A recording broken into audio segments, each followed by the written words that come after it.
I haven't got Dylan in there yet. You can do it now. Oh, hello. I'll Yeah. put that.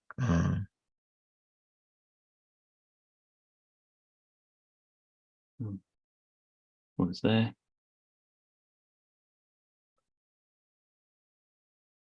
Yeah, how about it? Number in. For goodness sakes, what is going on? It was nothing like this last time, was it? Well, you're alive now. 07. Oh, hello, concurrent viewers. Don't put your number out. Just type it in. Apologies for type your number in. Type your number in.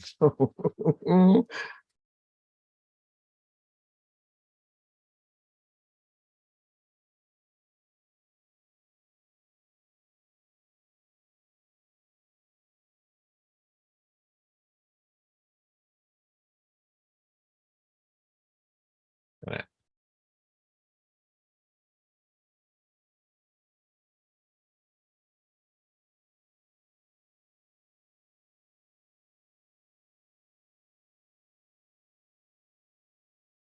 Now. To the Zoom.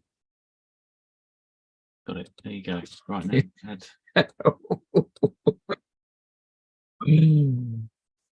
Oh my word. Okay. Right, let's get Dylan in. I wonder what the hell is going on. Oh.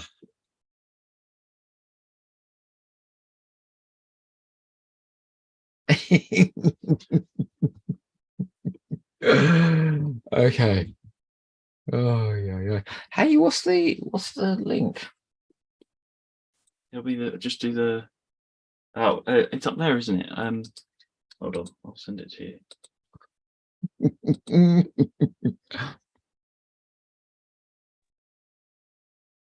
Hello.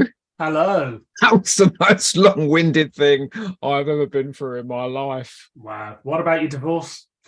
No, that was slightly more long-winded. Okay. Yeah. There you go. Oh, we're there. Want the link? Yes, please. Thanks, Mark.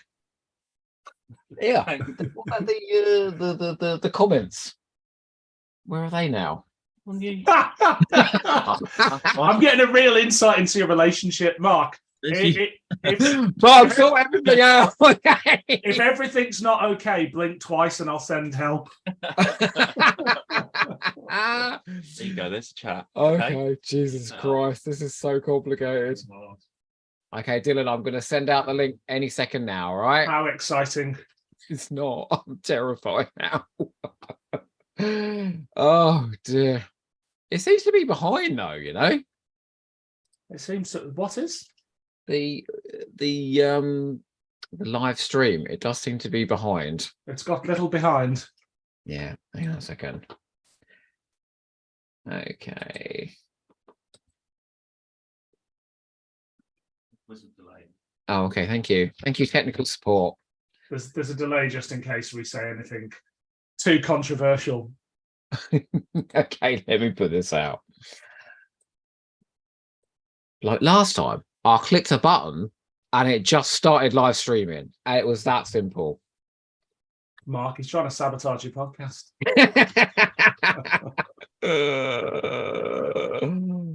Oh. And then I'll just add "you will be like us" underneath. Right, what I'll do is I'll wait 5 minutes to see if anyone shows up. Cool. So in the meantime, Dylan, just in case anyone does choose to turn up, see, now there are 2 people there, but until now I can't see. Like before, I could see who their names were. Right. Now I've got to wait for someone to say hello to figure out who's there. Anthony Carroll, hello. Anthony, I'm so sorry. We had terrible technical difficulties, but we're almost there. It was quite an insight into your life, if I'm honest. Why? What did you say? Just Mark sorts everything out. Why isn't it working? So, where are you seeing Anthony Carroll? Is it in the Zoom or? Yeah, but I had to log in as me, so I think I'm the only person who's going to be able to see this now. So, I had to log into my YouTube to see it. so if I click on the YouTube link, Oh yeah, of course that would work. I can see anybody. Although the live streaming link doesn't seem to be working for me. Oh really? But I think that's me rather than. I'm going to try a different browser. God, this is exciting for anybody watching. It's on the YouTube page, apparently. So everyone go across to my YouTube page, which is at Docoho44. Or Dylan, you can do that. I've sent out the link to everybody else. I've put it on the Twitter. Oh, well done. What, the link? Yeah, but I actually can't access it for some reason. So. Let me try and send this across to you. Hang on. But then while we were having that technical difficulty, I tried to go live on YouTube just to see whether I could do it, and it wouldn't do anything. So Oh, okay. Well, and I've also realized now it is only a couple of seconds behind, folks. So any comments that you might write, hello to watch who, I realize it's on the YouTube page. Thank you very much. We'll go from 20 past and hope for the best. All right. Excellent. I mean, what could possibly go wrong? All right. At this rate. Anthony Carroll says General Cutler would not tolerate this. He wasn't a very tolerant chap in the first place. He'd blow a hole in us. That's what he'd do. Well, look, while we're waiting, just in case anyone else would like to show up, why don't you tell everybody what your favourite Cybermen stories are? My favourite Cybermen stories? I mean, I may be in a minority, but I really like this one. I really like The Invasion, Earthshock. Silver Nemesis is an absolute belter. To be honest, I like all of the classic Cybermen stories apart from Wheel in Space, which is really dull. I had somebody come on, and do all 6 episodes of The Wheel in Space and talk about it for 3 hours. I mean, I'm in awe. I went on All of Time and Space to do Wheel in Space, and I think we struggled to get through it. It was just, we didn't have a lot to say. 3 hours. It wasn't 3 hours, no. I think it was mainly me and Ian making dick jokes in order to get through, because dick jokes aren't just copyright to you, Joe. You know that. I have heard that rumor. Yes. Okay, I'm going to post this link one more time before we go in 3 minutes. What about the new series?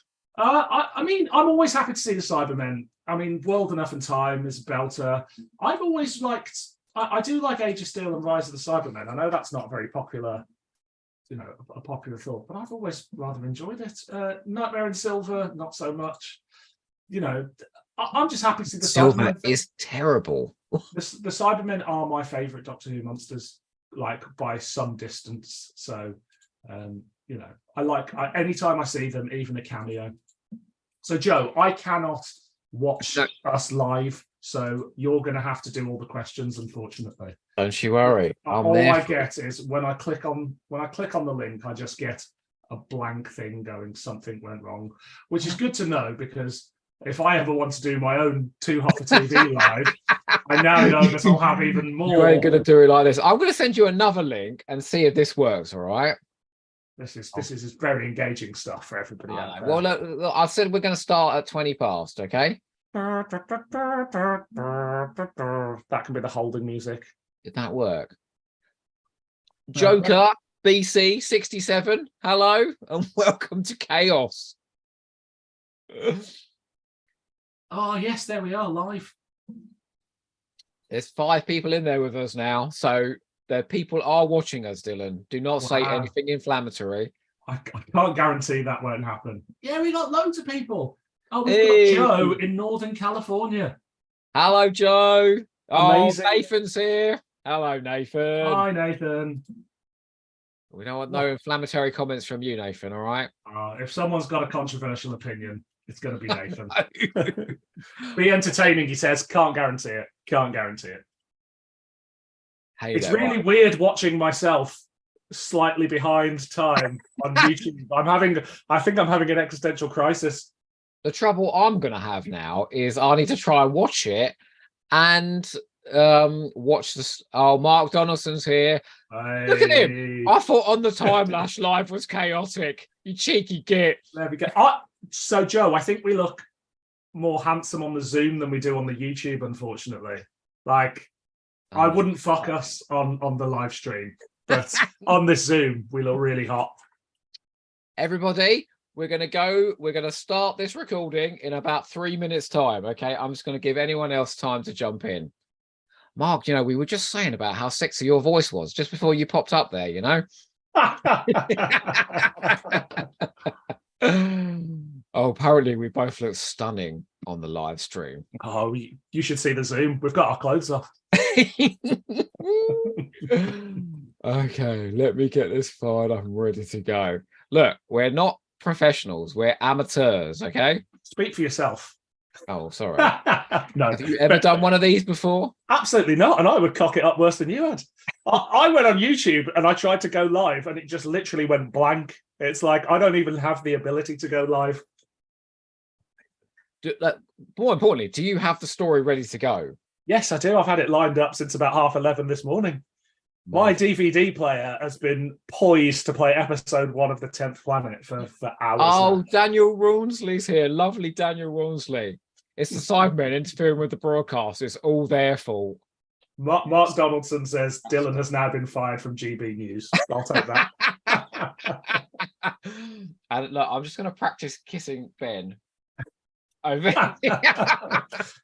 I think Hartnell's feeling a bit left out. Look how chiseled his jaw is in the animation. Yeah. He didn't look like that in real life. Unspeakable thanks to William Hartnell. It's nothing Hartnell hadn't done before with Jack Pitt, allegedly. If anyone's just chipped in now, I'm so sorry. Okie dokie. Well, look, should we get going? Let's commence. Okay, I'm scared, but I'm ready to go. Dylan, I'm going to ask you to intro episode 1. So you're an expert at this now. Are we not going to do a welcome back to? I'm going to count you in. I'm going to count you in 3, 2, 1, go. Welcome back to A Hamster with a Blunt Penknife, a Doctor Who commentary podcast, and we're live on the internet for everybody to see. Isn't this exciting? We've started bang on time. There's been no technical difficulties. Here we are, ready to go. How are you doing today? I'm pretty good. So just to warn everybody, I've had a bit of a cold this week, so I may mute to have a coughing fit at certain points, especially if I laugh too much. That's what fires up the cough, but it should be fine. I'm in need of some cybernetic lungs to improve me. You will be like us, all right? I don't want to be anything the more like you podcast with me, you are starting to sound a bit like me, a filthy git. Dylan, what are we here to talk about today? We're here to talk about The 10th Planet, the final story starring the first Doctor Who, played by William Hartnell. And this is an interesting choice, because when you first said it, I think I had exactly the same reaction as Luke Malloy. Why the fuck has he chosen that story? And I know it's a biggie, but I don't think it's one people talk about very much. It is a biggie, and it was one that people used to talk about all the time when it wasn't available on VHS and DVD. As this sort of mythical story with an amazing final part that, is sadly missing from the archives. And then people actually saw it, and I think they went, oh, this is a bit ropey. But there's still lots to enjoy, and it's a legendary story, as you say. And I've got a lot of time for The 10th Planet, even though it is imperfect. I want to say to you that I went into this with no hopes whatsoever. I watched this last weekend and I was basically live tweeting you whilst I was watching it. And I was going, this is fucking amazing. Like, this is the blueprint of Doctor Who before it was a blueprint. Absolutely. Like, is this the first Base Under Siege story? I think it probably is. I don't know whether maybe bits of the Ark. I don't know. But I feel like this feels like the first. It feels like the first Troughton story, which I know it's weird because it's the last Hartnell, but it feels like it's set in the blueprint, as you say, for future Doctor Who. Isn't the Ark more security kitchen under siege? Yes, exactly. That's exactly what it is. Or space pod on planet under siege. But this sets the template for what's to come, doesn't it? The moon base, the entirety of season 5. Yeah, well, I mean, the moon base comes along and basically does this story a bit better in about 4 weeks' time or something like that. Well, 4 months. that is to be decided as we go through Mhm. this. Can anybody who cares to jump in with questions or comments, please do so as we go along. We'll be grateful for them. Absolutely. Well, look, shall we jump straight into episode 1 then? Let's do it. Should we Okay. do it? Are you lined up? I am always lined up with you. Excellent. And let's go. Everybody, in 5, 4, 3, 2, 1. Off we go. I'm not going to ask. What's Nathan said? It's a bit better, but a bit less weird, which is sad. Oh, he's talking about base under siege stories, that the moon base isn't quite as weird. Well, there, yeah. I would agree. It's the moon base is a bit more trad Doctor Who. This sort of takes more risks, I think, and it's a more interesting design choices. You know, the Cybermen lose something after this initial design. Just because we are live, my episode 1 started about 10 seconds after everybody else's, so I'm good. So there's going to be a lag plus a lag. So we'll try not to get too scene specific. Now we start off with some stock footage, and from what I understand, there's a fair amount of stock footage in this episode, and nobody knows where it's from. They can't identify the source. Really? I was watching the production subtitles earlier, and they detailed there where it was from. No, I don't think they do. I think on the production subtitles, they say they don't know where the source is, or maybe that's later down the line. If anybody knows where it's from that we open from here, please let us know. We'd like to do a commentary on the full program that stock footage is from. What do you think about these bizarre titles with the Zs? I love them. Anytime Doctor Who, classic Doctor Who, does something like that, I get a bit of a thrill, whether it's the Space Pirates or the Ice Warriors. That was Innes Lloyd who had these special titles commissioned, essentially, just to jazz things up. He was trying to make Doctor Who more appealing to an older audience as well as the kids. It wasn't to sort of get rid of the kids. He was just trying to make it a bit more gritty sci-fi. And I think this does have a bit of a feel of like a Quatermass feel almost. It's suddenly a slightly different program than it was, say, in season 3. Weirdly enough, right? I feel like it's looking forward because it's giving us like a race of monsters that are kind of very in tune with when this was made, and it's also looking back because it feels a bit like 50s sci-fi at times. Yes, yeah, it is. I mean, Quatermass was 50s, wasn't it? Yeah, at least the first one was. So yeah, and it's got elements of the sets even feel a little bit like, have you ever seen Pathfinders, which is sort of a precursor to Doctor Who? Don't bother, it's fucking terrible. But it's Sydney Newman, and everybody goes, oh, it's a precursor to Doctor Who, but it is definitely not Doctor Who. It's almost intolerable. Sorry to any Pathfinders fans out there. I would like to offer massive kudos to Derek Martinez, director, for getting those fantastic drone shots of Antarctica. Well, he flew over there, didn't he? On the BBC budget. And is this the only Doctor Who story to feature a load of pin-up models on the wall? I think it might be, but they're very welcome. It makes the base feel lived in, and those dirty boys trapped up the South Pole, the North Pole, who knows what they got up to. Mark basically told me that if anybody female turns up on this live stream, I've got to go, a woman! So I'll just pretend that's Nathan, all right? But poor old Polly shows up. She's the only woman there, and they instantly get her to make some tea and coffee. You know what? I'm going to talk a fair bit about the production because I think there are some really impressive elements. I love all this stuff at Ealing. The snow is going crazy. I mean, to the point where nobody can see a bloody thing when they come out of the TARDIS. Yeah, they've gone all out, and it's a mixture of sawdust and polystyrene, so it's not the sort of stuff you really want blowing in your face. But sure enough, William Hartnell was going to have a big load of white stuff shot in his face the moment he stepped out of the TARDIS. I'm fairly certain Michael Craze knew that was going to happen. Especially if I was on the production team. Now, it's often said that William Hartnell is not on fine form here. Now, obviously, we get to episode 3 and he has a week off because he's got bronchitis. But I don't really think it's true, do you? Not at all. In fact, I went into this assuming, because that's the rumour, that's in all the Hal Stammer Walker's books, that Hartnell, is away for episode 3 and is a little underwhelming for the rest of it. Actually, the weird thing is, in episode 1, they come in and they don't dominate the story. So a lot of the drama is occurring with General Cutler and his cronies, and the Doctor's to the side, quietly knowing exactly what is going on. Yeah. He feels like the most powerful presence in the room, even though he's not sort of dominating it. It's a little bit, it's that Troughton thing again, isn't it? Like this weirdly feels like a pilot for the Troughton era of he's the smartest person in the room, but he's observing and then jumps in when he needs to. This is Doctor Who being taken a different direction, all of a sudden, a direction that it hasn't been for the last few seasons. Oh, look at that close-up on Polly. A woman! That's what happens when a woman walks into a Doctor Who convention. They don't look as good as Annika Wills does in this. That was you last weekend, you, Ben and Mark, when a woman walked in the room. Woo! Do you know? I've got to shout out that we were at Regenerations, this convention, and there was a group of young girls who I would say were probably about 18, and they were all cosplaying Gallifrey characters, and there was a panel with Narvin, and they all asked loads of questions. There was like this mini fan group of young girls who were big Gallifrey fans, which I just thought was brilliant. Seen him? That fellow who plays Narvin with a bit of I know he's quite a short guy and all that, but I think he's got something. Well, there you go. He's got a lot of fangirls. That's what I can tell you. He's got a lot of fanboys as well. Yeah. Well, there we go. Okay, I want to ask you about this regulars lineup: the First Doctor, Polly, and Ben.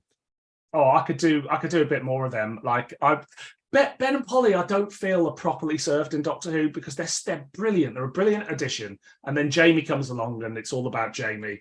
And I could have done a bit more time with them, just Hartnell. Like a season of them would have been absolutely brilliant, but it's not to be. They feel like, in a very 60s television way, they feel like real characters. They feel like, God bless Dodo. I'm not the Dodo hater that some people are, but she has a different personality from story to story. And it's just like, and it's quite a bland one a lot of the time. So to have these two who feel like they're fresh out of 1960s London is brilliant. You know what I love in The War Machine when she goes, "Come on, Dodo, the Navy's in trouble. Hi." That's how brave I wish I was in a bar, especially if Ben was there. Anthony Carroll thinks there's no. He goes, "There are female Doctor Who fans?" ? Yeah, there are loads. It's not 1997. There's plenty now, There's, in fact, I think that's a massive service that both the new series and Jodie has done, is bringing this wave of female fans. Yeah, and female fans tend to have less BO at Doctor Who conventions as well. And greasy hair. Yeah. There's a distinct lack of carrier bags. If we're gonna do the stereotypes. Oh my God, I love this. Hartnell and Warren Beatty together, when he's like, "I don't like your tone, sir," and he goes, Warren Beatty. Did I say Warren Beatty? What's his name? Robert Beatty. Shut up! It's like, that's a bit of a catch for Doctor Who. Warren Beatty. The Doctor Who accuracy podcast. Toby Haydock just had a heart attack. Yeah, people don't come here for facts. They come here for dick jokes. Yeah, that's right. And handsome men. I mean, look at us. Honestly. No. But they do have a great tension. They do. And he is, again, of the first, maybe not the first, but one of the first in a long line of dickhead generals and base commanders. And he's not only the lead guest cast, he's sort of one of the lead characters in this. Like, there's a world where this is the general cut the show, and these other characters have just shown up out of time and space. And I think he's a fantastic presence. Yeah. He's the first intransigent base commander, isn't he? Yeah. Cutler. So how does he rank? Because there's many of them. I think he ranks fairly highly. I mean, I'd take him over. What's the one in the Ice Warriors? Oh, Leader Clint. Yeah, I'd take him over Clint. Who else? Hobson from the Moon Base. Hobson's pretty good. I like Hobson. He's very stern. He's got big granddad energy. Hobson has. And just to show that they're not recycling things, Robson from Fury from the Deep. Now, hang on. Is it Robson in Seed to Death, or is it Commander Radner? Is that it? No, Radner's from Seeds to Death. Yeah, but that's... Yeah. Radner Seeds to Death. Hobson is the moon. Oh yeah, Hobson, Robson. Glenn is the ice warrior. There are many intransigent base commanders. Yeah, God. Doctor Who, unlimited storytelling potential. But the thing they do with Cutler that I think really works is they put his son in danger. So there's an emotional stake. There absolutely is. And all the stuff with the astronauts. I kind of forgot that his son goes up there. But obviously we get the original two astronauts who meet their untimely end. We also get a cameo from a Star Wars spacesuit, don't we? Do we? Yeah, one of them's wearing something that a bounty hunter wears in The Empire Strikes Back. Wow, if there's any Star Wars fans out there, if you could let us know, please. Yeah, it's one like a lizard creature, and they get the bounty hunters to go after Luke Skywalker, I think it is. I don't know, I'm not a big Star Wars guy, but it definitely reappears at some point. Can I ask anybody out there who might be listening, what is your favorite intransigent base commander, please? After all that conversation. Oh, hang on. Beeble Pete says it's Bossk the Bounty Hunter. Bossk the Bounty Hunter. Yes, the Doctor Who factual commentary podcast. Now, this was very unusual, wasn't it? Having a black astronaut in this. Yeah, it's Earl Cameron, who's still with us. And that was the choice of Derek Martinus, who basically wanted a diverse cast because it's that Star Trek thing of we're in the future, we're not going to have the prejudices that exist in the 60s. Although also, you know, diversity was already happening within society many, many years before 1966 Doctor Who. But it's forward thinking and going, no, there will be people from all different heritages in positions of power, and I think that's a very smart move from Derek. Now and it's a bold move, and it's a great move, and it's progressive. They do still kill him off, though. Yeah, but I mean, it's Doctor Who. Everybody dies. So Anthony Carroll says the first black astronaut shown on TV. I mean, wow, quite possibly. That's something to be proud of. Yeah, well done, Doctor Who. Well you may have cast a bigot as your lead, but Joe, somebody asked me this question the other day. It was like, how do you feel about William Hartley, the famous he was well known for having prejudices, and yet you appreciate his performances. And I had that conversation of being able to separate how he may have behaved privately and his performances. I've got no issues with that, but I know some people do. Yeah, I mean, each to their own. I mean, I also think that Hartnell's sort of prejudices, we don't really see any of them in the few interviews that exist. It's more sort of by reputation, and I think these things can get blown out of proportion slightly. Plus, there's all the stories of Hartnell being secretly gay with Jack Pitt. So I hope that's all true, Yeah, I live for yet that. to see those interviews, but I think you've shocked the 10 people watching this now going, what? William Hartnell's gay? My God, look, it's the appearance of the 10th planet. Yes, there it is. Now, so Malcolm Hulke had pitched an idea of Earth's twin earlier on in the 60s, hadn't he? That never got anywhere, in The Hidden Planet. Good old Malcolm Hulke got there first. But I mean, the idea behind the 10th planet, it's a sort of a sound one, but I'm not entirely sure what its purpose is and what it's doing. It just sort of, are you drinking a WKD? No, it actually looks like I'm drinking Winderling, doesn't it?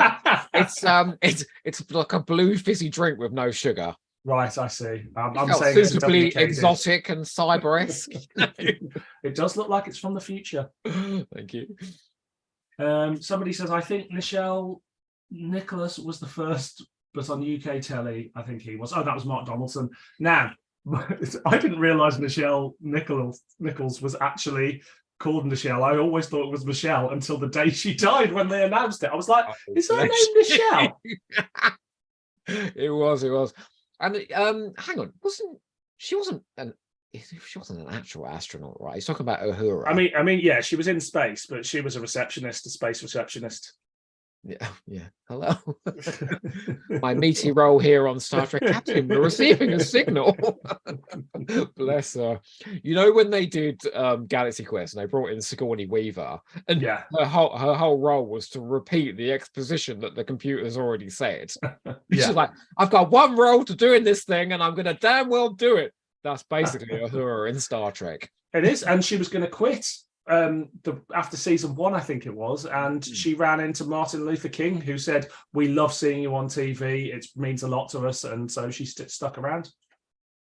It's true. Now, you said about you're not quite sure what the point of the 10th planet is.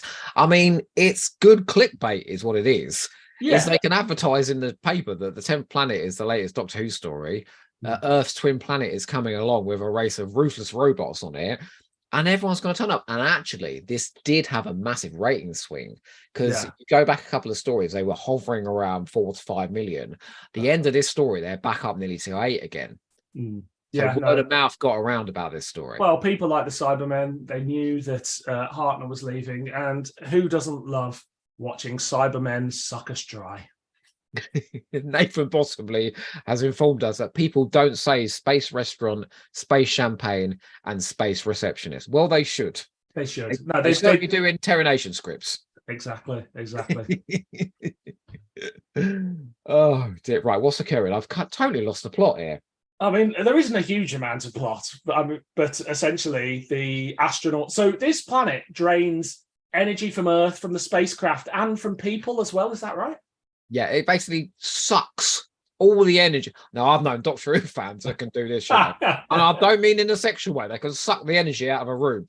Well, basically, Mondas is a particularly famous super fan, who we all know. I'm not saying any word, but you can suck the energy out of a room. It's a good idea. Well, it's a big threat. Yeah, I guess so. Mondas has burnt through all its own energy, so it needs ours, right? Is that the thing? Right. Yeah. And as the story goes on, it also sucks Doctor Who dry. It certainly does, yes. Yes. Actually, and I'm going to wait till episode 4, but I've got a big question about that. Okay. And I'm going to give it a new series spin, this last thing. Hello, Joker BC67 says, Uhura was essentially the radio operator, but she was an officer, and that was a big deal in the 60s. That's true. That is true. Just having black representation up there in space was huge. Absolutely, and we've got it here momentarily before everybody dies. So this is the planet Mondas. Do planets spin that fast? They do now. Yes. Why is there all mist around it as well? Space is very mist. I suppose it's been propelled through space, hasn't it? Because it's basically a giant spacecraft. Doctor Who loves that idea, doesn't it? It's like, we're going to pilot an entire planet somewhere. Yeah, Dylan, that looks just like Malaysia. Upside down Malaysia, though, because what they've done is they've taken the planet and they've just spun it on its head. Oh, so that's clever. Yeah. I do love, though, how Hartnell completely pulls the rug now and goes, now have a look at that bit of paper I showed you earlier. Yeah. And he's written the whole plot down before why do we started. Why do we think Doctor Who's got foreknowledge of what's going on? Well, he's been about a bit now, you know. Yeah, that's true. Yeah. The Savages have been watching him on all his adventures, you know. He goes, can you tune in to a couple of my future adventures, please? Thank you very much. Oh, the 10th planet. This looks good. I'll watch this. Maybe he's written it down because he knows the final episode's going to get lost by Blue Peter. And before anybody types in the chat, I know Blue Peter didn't actually lose the episode. It's can we debunk this then? Because I always figured that was the case, but Mark was telling me otherwise. No, I don't think it was. I think there's no evidence to suggest they lost it. Maybe it went maybe a copy went walkies from there, but who knows? Maybe it's sat with some collector somewhere. Sorry, I know that triggers Mark to have one of his moments. Yeah. We've got a question from Daniel, who says, if they ever do another story featuring Mondas, there should probably be a line in there about it being the 9th planet, since we don't count Pluto anymore. That's very true. Very true. When did that happen? I don't know. 90s, I want to say. At some point between the 10th planet and now. Yeah. We've got an emoji from Mark. He's not happy. I think when I was at school, there was 9 planets, so it must have I left school in the year 2000, so it must have happened in the last 23 years.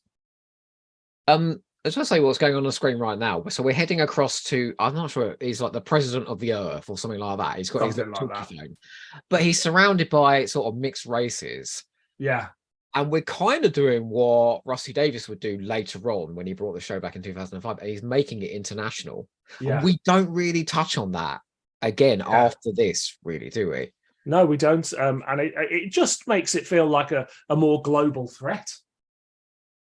I'm not sure the performance is great though. The fella's a bit wooden. Yeah, I know, but it's fine. He's the sort of person that's allowed to be wooden. And see now, Cutler wants more information from the Doctor. Right, yeah. I really like Cutler. I also apparently he goes off script with almost every line. He sort of says the rough edges of what you need to say to get the point along, but it's basically Sort of Troughton-esque performance. Exactly, he's improvising. Now, when did Hartnell start losing teeth? I feel like in Unearthly It was Child, the gunfighters, weren't you paying attention? Very true. So it was in story, was it? Yeah, apparently so. No, that was a back tooth though. Yeah. So when did he start losing front teeth? I'm not sure. I think he wasn't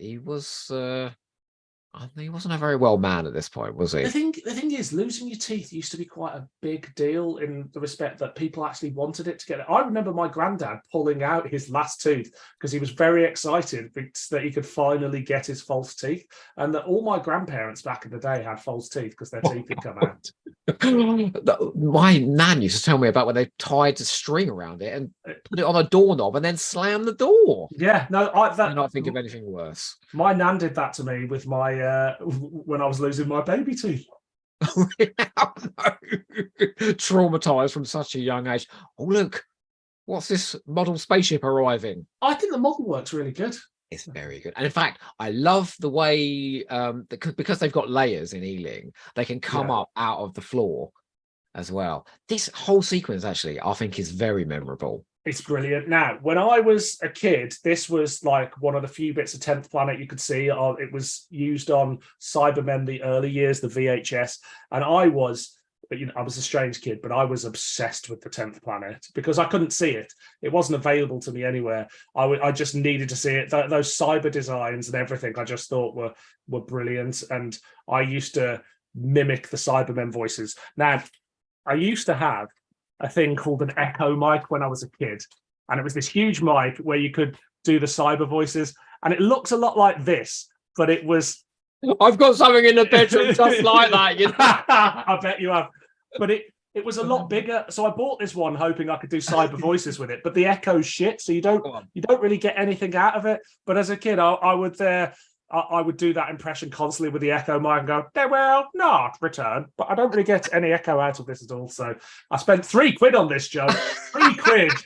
This load of old shit and it doesn't work. So that's my one prop. You spent £60 on the Tomorrow Windows. You spent £3 on this. I'm causing you a small fortune, aren't I? Now, this cliffhanger with the Cybermen sort of touching their dead bodies, how fucking creepy and alien do they look? It's absolutely... Look at his eye inside the eye socket. It's so... I mean, they genuinely look like screaming cadavers, don't they? They do. It's like... It's this weird mix of sort of slightly hokey design and actually really creepy. And I think we'll get into the original design of the Cybermen like in the next episode, but it's a brilliant cliffhanger and they just look so alien. Them coming out of the snow, because like I said earlier, the snow is like a blizzard, so you can they're barely perceptible, so you can see people sort of emerging. Yeah. And then it's full Emma Peel karate chops all the way, isn't it? Absolutely. But it's like, I don't know if you ever saw the Cybernauts on the Yes, I did, yeah. And they had that sort of that whip. I get the impression the Cybermen smacking someone like that means basically instant death. Absolutely. Nathan Bottomley says, mine too, that wasn't just a miserable English thing. I think about the teeth. And Anthony Carroll says, the Tooth Planet. Very good. And Solo Allen said, test. Yes, we're receiving you, Joe. Don't worry. So that's episode 1 done. That absolutely flew by. Everybody, pause your episodes. We're going to go into episode 2 in just a second. This is coming out as 4 hamster episodes, so I'm going to introduce episode 2 in just a second. Dylan? Yeah? In terms of sort of episode 1s, how does that rank? I think it's a fantastic episode 1. I think it's got a great build-up with a great cliffhanger. And, the central mystery is an intriguing one. And I can imagine being 10 years old in 1966 and thinking, this is going to be a belter. I can only speak for Joe Ford in 2023, who watched this the other night, and I was absolutely hooked. In fact, I really liked episode 1, and here's a little teaser for what's to come. But when the Cybermen came into it, and especially in episode 2, I fucking loved it. Yeah. I was absolutely gripped. Yeah, absolutely. It's just a great episode 1, and it does feel.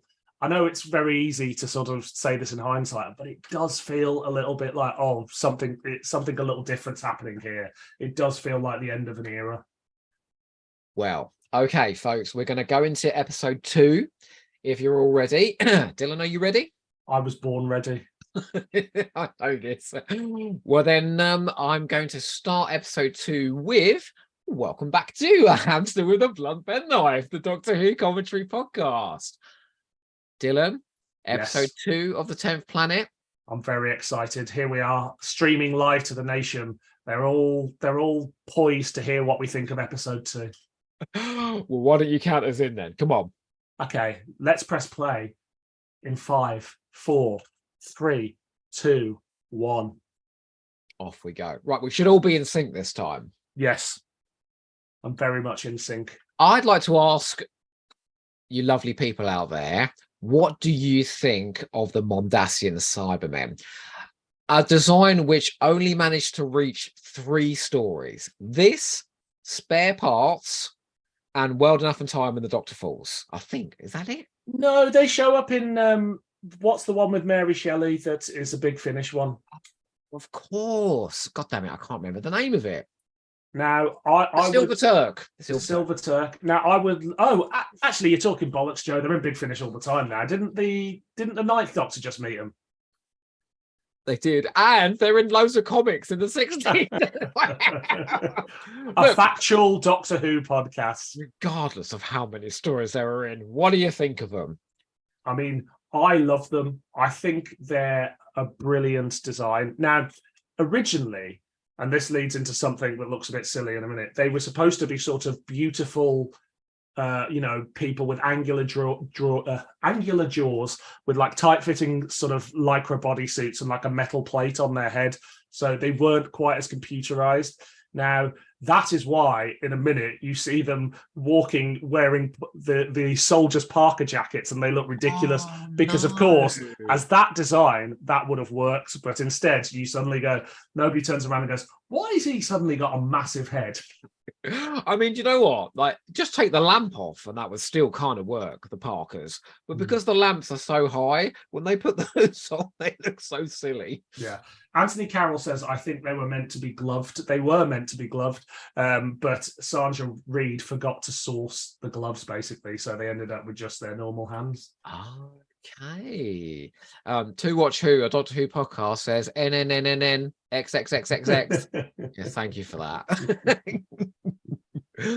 Anthony Carroll also says it's a great look, but a bit hard to listen to what they're saying. Oh, I love their voices. I love the fact that they just open their mouths and the sound comes out, which was that was Derek Martinez as well. He decided we're going to get the voices done by somebody else, and the actors are just going to go and open their mouths. I mean, it's Roy Skelton again, isn't it? Oh, Sheppy.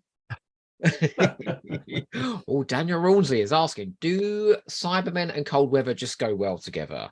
Their silhouette look amazing in the snow, and it just seems to fit them so well, even in the winter set new series episodes. Yeah, I do think there's something about seeing them against sort of the harshness of nature and like these inhospitable environments that we can't exist in without support, and they can just wander through, especially with their bare hands.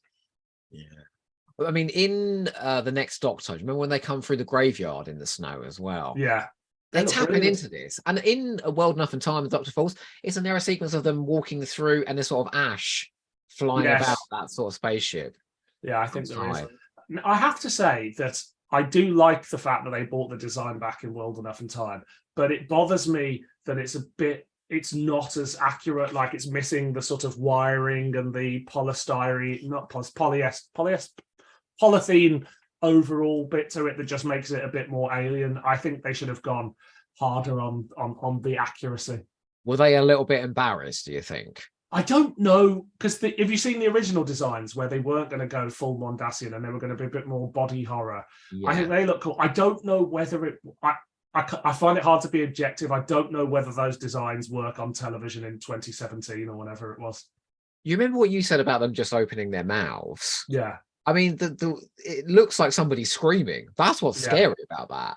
absolutely. And yet this weird sort of almost mocking sing-song voice comes out. Yeah, It's very jarring, but that's what makes it creepy. it's utterly alien. And you know, fair play to Sandra Reid for sort of going a little bit extra with the costumes, because they are. I mean, they're bulky and weird and look weirdly thrown together, but I think they're brilliant. Also, in World Enough and Time, why don't they use their weapons from the crotch? They shoot everybody out the head instead. Why would you give me a line like that? But I also think as well, have you ever seen Leatherface? Leatherface. Yeah, the horror creation. I don't think I have. He looks very like, because it's sort of like wrinkled leather. Now, if I Google Leatherface, am I going to get something else? No, don't Google it live, please. I'm Googling it right now. Oh yeah, no, I have seen Leatherface. You know what I mean? Yeah. It's that weird. I don't know. It's very, very weird. And when they become just a mask, so just a metal mask, or probably, plastic mask, it loses something, doesn't it? It's because it feels like they've been sort of put together in a hurry, in desperation. So it all looks a bit comical. Yeah. That's what makes it so effective. Yeah, but I just love that. So we've had a few people who have been commenting on them.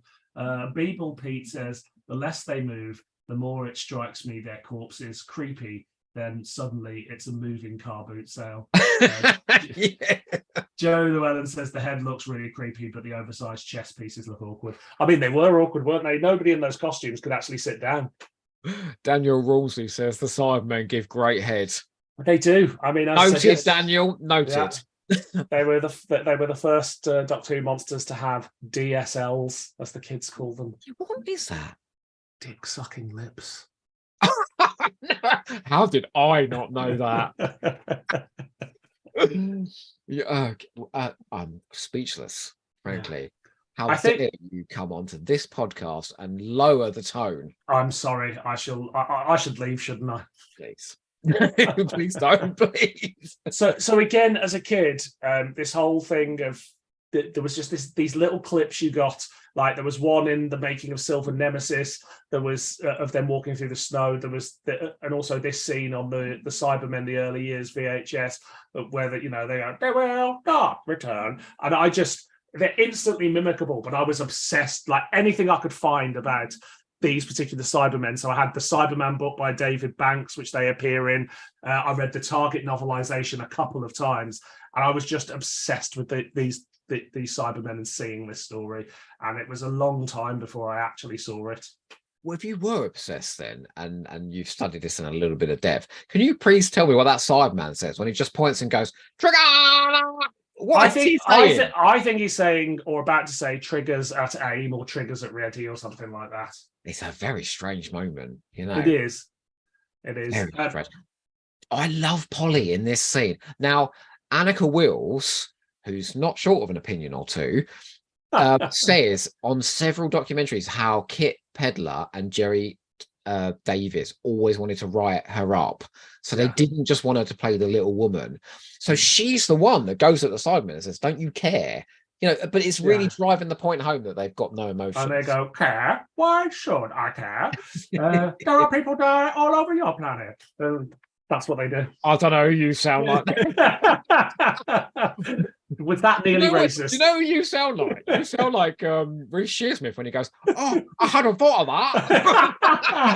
that." It's because I haven't got the mic. If I had the mic, you'd be going, "God, is that a 10th Planet Cyberman?" I'm not going to lie. I've been practicing cyber voices all day just so I could do one or something. They will not return. That's impressive. That's much better than mine. It is unimportant. No. Oh, they're marvelous. So you can see what the kids locked onto them, though, can't you? Yeah, absolutely. They're terrifying. The leader's a little bit chubby. He's got a bit of a chubby face. And I actually like the background ones who have got skinnier faces, and they look a little bit like it looks almost more sort of skeletal underneath because they're skinnier. I believe the leader may go on to play an important role in Attack of the Cybermen, Yes, exactly. Cyber leaders are chubby. Although David Banks answered this question. He said, well, it's that the cyber leaders have had more enhancements, so that's why they look bigger. Ah, I see. There you go. He wasn't just churning out tie-in books, was he? He was. No, absolutely That not. Cyberman book was really, the illustrations in that Yeah. were incredible. It's a great book. And he also released audio tapes, didn't he, of sort of readings from it, which I've got somewhere. And I mean, he just, on his Mythmakers, he keeps talking about the Cybermen as if they're a real race. He got so into and obsessed with the Cybermen. It's like, he's just a bit part actor, mate. Sorry, David Banks, if you're out there, listening. But, it's very odd. It's very odd how into the Cybermen he got. His two claims to fame are that he got to play the Doctor for one night only, or a couple of weeks, I think it was, wasn't it, during the Ultimate Adventure. And marvelous he was too, I hear. And his second claim to fame is he wrote the New Adventures novel Iceberg, where he got to utter the not very often heard word fuck in Doctor Who. Because that was during that phase of the New Adventures where they were testing out heavy swearing. Yeah. Decided not to after that. Excellent. Well, good old David Banks. He was at Regenerations the other week, and he's a very charming. He's someone that has been away from Doctor Who fandom for years and then has come back now that the money's dried up. Now, the first time I ever saw this was, in the end, a very ropey sort of third generation copy of like a fan recording. And it was from a company called Joint Venture. I say a company, a group of fans called Joint Venture. And they used to do recons before Loose Cannon did recons. And if you ordered a story that had surviving episodes, if they weren't available on VHS, they would put the surviving episodes on with the recon. So I ordered 10th Planet Forward. You got the other 3 episodes. And the day I saw it was one of the greatest days of my life. I would have been about 14 years old. Is this the dollar? No, you just send off a tape and like 2 weeks later a recon would arrive. That and Loose Cannon, who used to send those out for free as well. I mean, what a service they did to fans. And yet you've still got Bill Baggs charging $4.99 for a 10-minute making of an audio play that's 20 years old. Although, as a side note, should you have a particularly rainy day, go and buy Probe When to Die. Or Time to Die. What's it called again?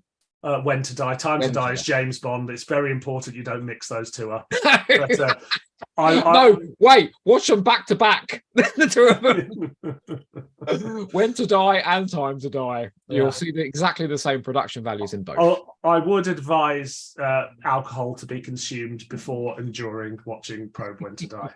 It is not something anybody should have to experience sober. You know when that Cyberman earlier snapped that gun in half, that normally looks really pony, doesn't it? I actually thought that looked quite impressive. No, it looked really good. Because normally they sort of snap a plastic prop, whereas this time they just sort of bent it. Yeah, it's like it's made out of really weak metal or something, so it's more sort of durable, but it also looks realistic. Anthony Carroll says he's reporting to BBC licensing there. Oh no! Oh, Jesus Christ! Someone's in trouble. What do you reckon then to so obviously as we go on through Doctor Who, the Cybermen have many, many weaknesses. Gold coins, a gold sneeze or anything that's coming at them. A glitter gun. What about a silent movie, which is what Ben uses in a minute? He's like, I mean, I always think these Cybermen are not quite they're not quite devoid of emotion. They're very early sort of, they have more weaknesses than later Cybermen. So it makes sense that it would overpower and blind them in a way. And obviously radiation later in the story becomes a big issue for them. I mean, they still have hands, don't they? I know they weren't supposed to, but that was such a savvy move that they were like, no, we're just going to keep it in. Yeah. Joe Llewellyn says the astronauts are doing pretty good zero-G acting, which is very true. I mean, I know. Joe, do you remember this from the Android Invasion? Or Pertwee when he had the hairdryer in his face in the Ambassadors of Death. It's a skill, okay? Now, obviously, they've just been destroyed. They had 2 extra cameras for this story, which were on the astronauts at all times, so they could do the live feed into the other set. How do you know this? I have done my research, Joe. I expect nothing less. Someone's got to have some facts at their fingertips, don't they? I think that's my last fact. Oh no, actually, I've got a couple for episode 4 as well. But yeah, it's just going the extra mile, and so those actors were always acting during those episodes because they could be seen on screen essentially at all times during the base. Something that Mark and I were talking about earlier, he was like, do you reckon, Mark Cockram says Dylan's a professional. So are you, Mark, you know. I love, sorry to interrupt, but I love the fact that the Cyberman pulls out his dictaphone and goes around asking everybody's name and occupation. Oh, doesn't he keep going? Doesn't he keep saying age, occupation? Mind your own bloody business. We only take the best. But no, Mark was saying, because we're sort of approaching towards the end of the episode, and obviously Hartnell's not in 3. No. So he's like, do you think Hartnell threw a sickie on his penultimate episode, or is it documented that he was actually genuinely? He had bronchitis. Ah, okay. It was not a well man, which, you know, but bronchitis is not the same as his, what was it? I can't remember. I don't know what's called. Arteriosclerosis. That's the one. Like that. Yeah. So it's not. I just don't buy that Hartnell was on, because if you look at the Smugglers, which admittedly was a holdover from the previous series, he's on fine form there. He's on great form in 1 and 2. He's not about in 3. He may be on less fine form in 4, but I think that is what they call acting, because his character's on the way out. Okay, well then I'm going to ask you the question now, if that's okay. And that is, do you feel as if I'm talking a load of bullshit when I say that Hartnell being weakened by the toy maker and weakened by the time destructor in the Daleks' master plan and weakened by the savages when he had his life sucked out of him in that, is this all leading up to the 10th planet, or are those just rehearsals for what's to come? I think it's nice to imagine that that's the case, but I don't think it's true. Right. I think it's just Mondas sort of sucking him dry, as I keep saying. I think the thing about Hartnell is I think the workload is too much for him, but that doesn't mean he's not delivering at any point. No, not at all. Like, I mean, you try making a TV show and being a part-time alcoholic, you know, 40, 50 weeks a year, you're really going to have trouble. I mean, I'm surprised he had any time to fit in any racism, you know? Bless you. I just imagine him getting this script and going, oh, Heather, honestly, the evil that's in Doctor Who these days, I'm going to have episode 3 off, all right? Now, this is the bit where we see his missing teeth, and also he suddenly morphs into David Bradley. Yeah, indeed. Yeah. What did you think about those? I thought they were glorious when they remade those scenes from the film. Yeah, and I loved them, and there was loads more of them apparently. And so they shot a lot more, and there's pictures of like the Cybermen and stuff like that being used in it, but obviously they're not there. Yeah, it was obviously Moffat trying to remake as much of 10th Planet 4 as he possibly could.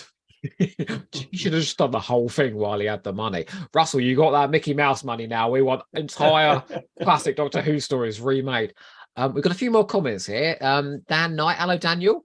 He is giving us the correct pronunciation of Hartnell's thing. It's arteriosclerosis. There we go. So there's at least one fact for everybody today. Yeah.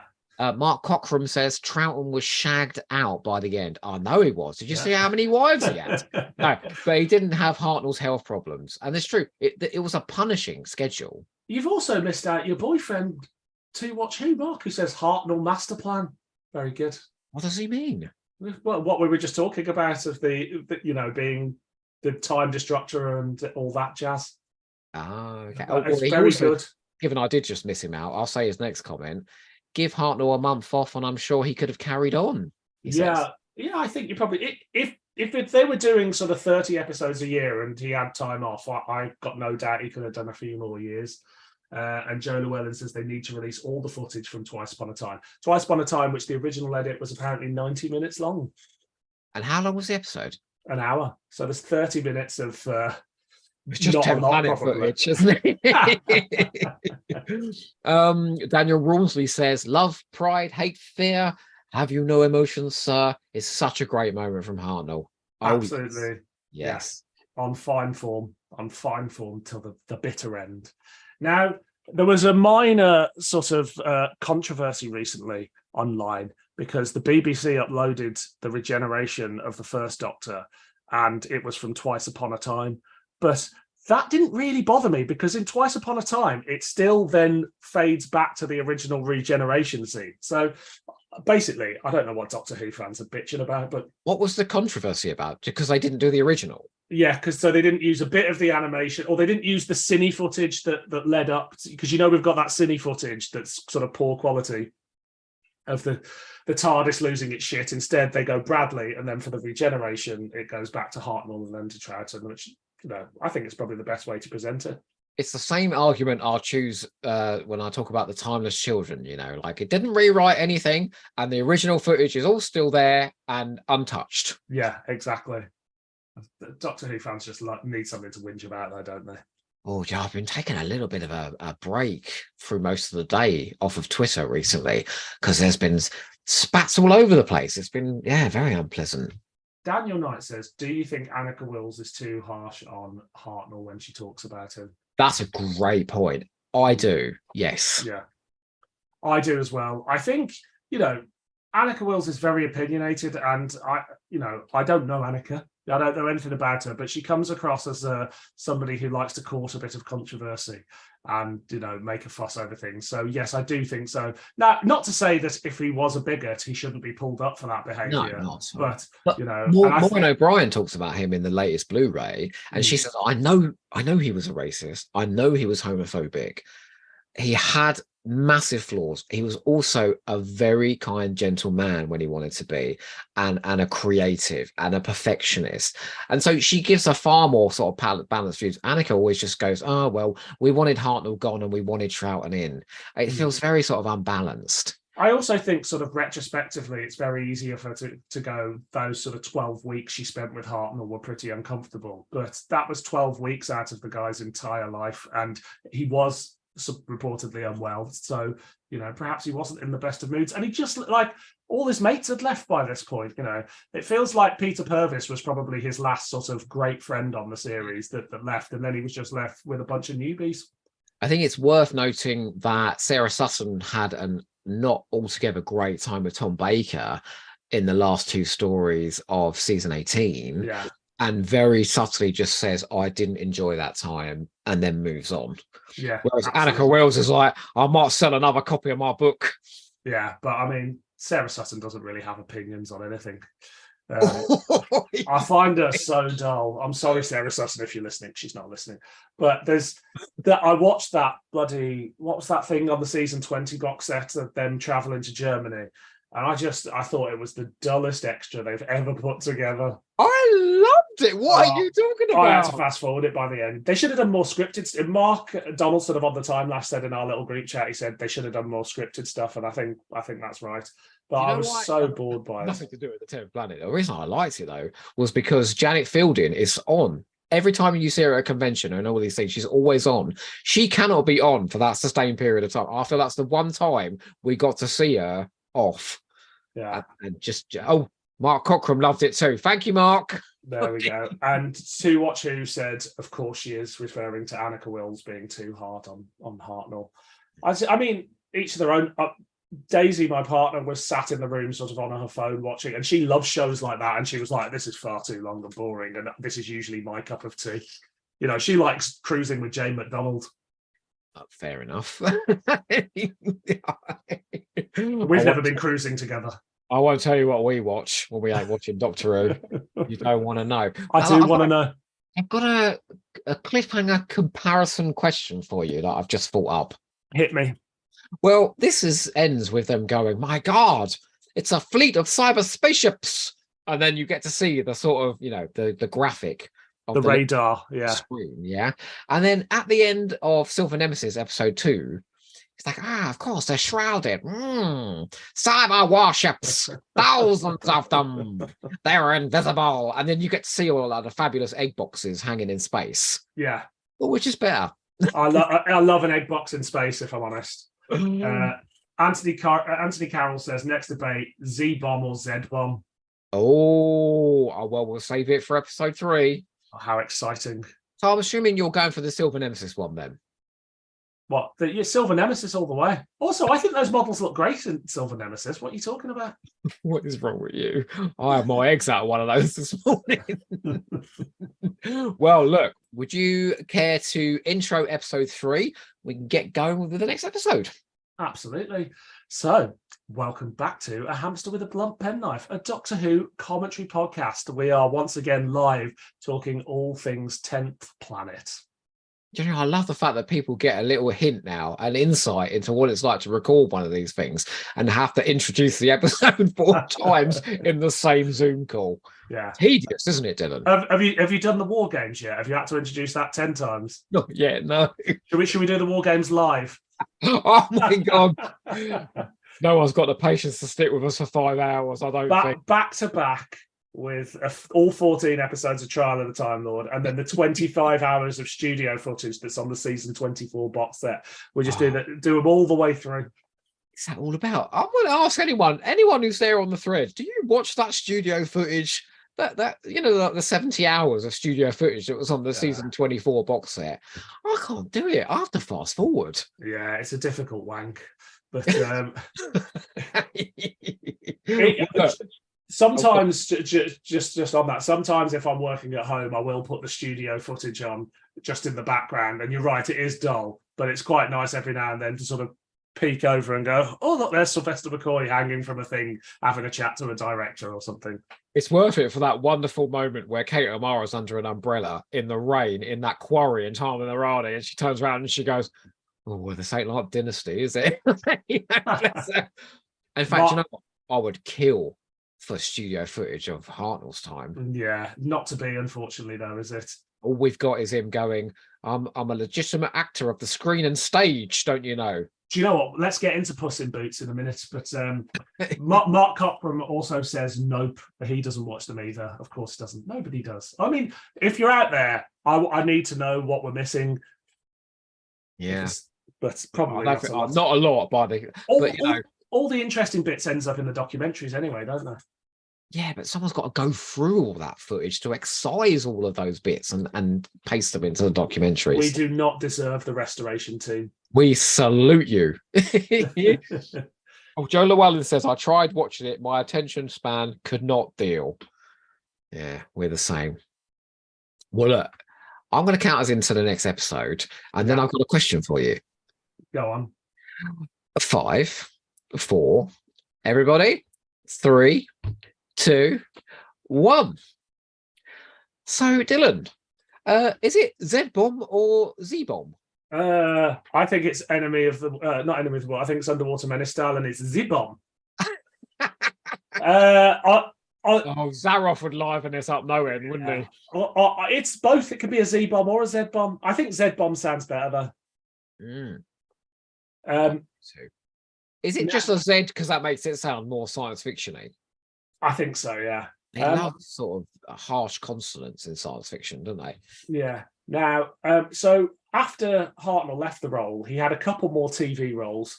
I think he was in one of the Dr. Phibes films, and his role was cut from there. I can't remember if it was the first or the second one. So that's footage lost to time. But he went and did a panto called Puss in Boots, which is where that wonderful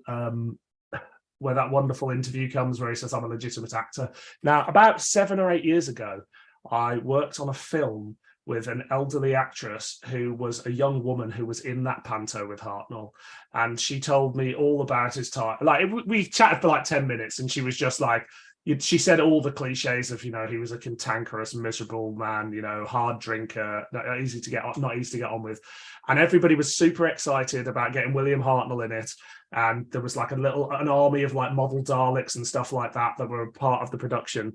But she said the problem was he got so used to television acting, you know, the cliche of television's very, very small, so all the action's here, that he couldn't project his voice anymore. So the panto got terrible reviews as a result because he just wasn't able to sort of play to a theatre. Great story. It's something I've never heard before. Yeah, there you go. Facts. We're hitting you with the facts. I do wonder, Troughton used to say, "Oh, I'm not doing that shouting in the evening Yeah. about theatre." I'm wondering if he felt the same, that he wasn't used to that sort of, because he was quite subtle, Troughton. Even I know he's a comic actor. He had a soft voice, didn't he? He did. Now, I'm not a theatre fan, but you only go and see plays with Joe Castleton in, right? That's right. Yeah, it's true. Well, we've got some more.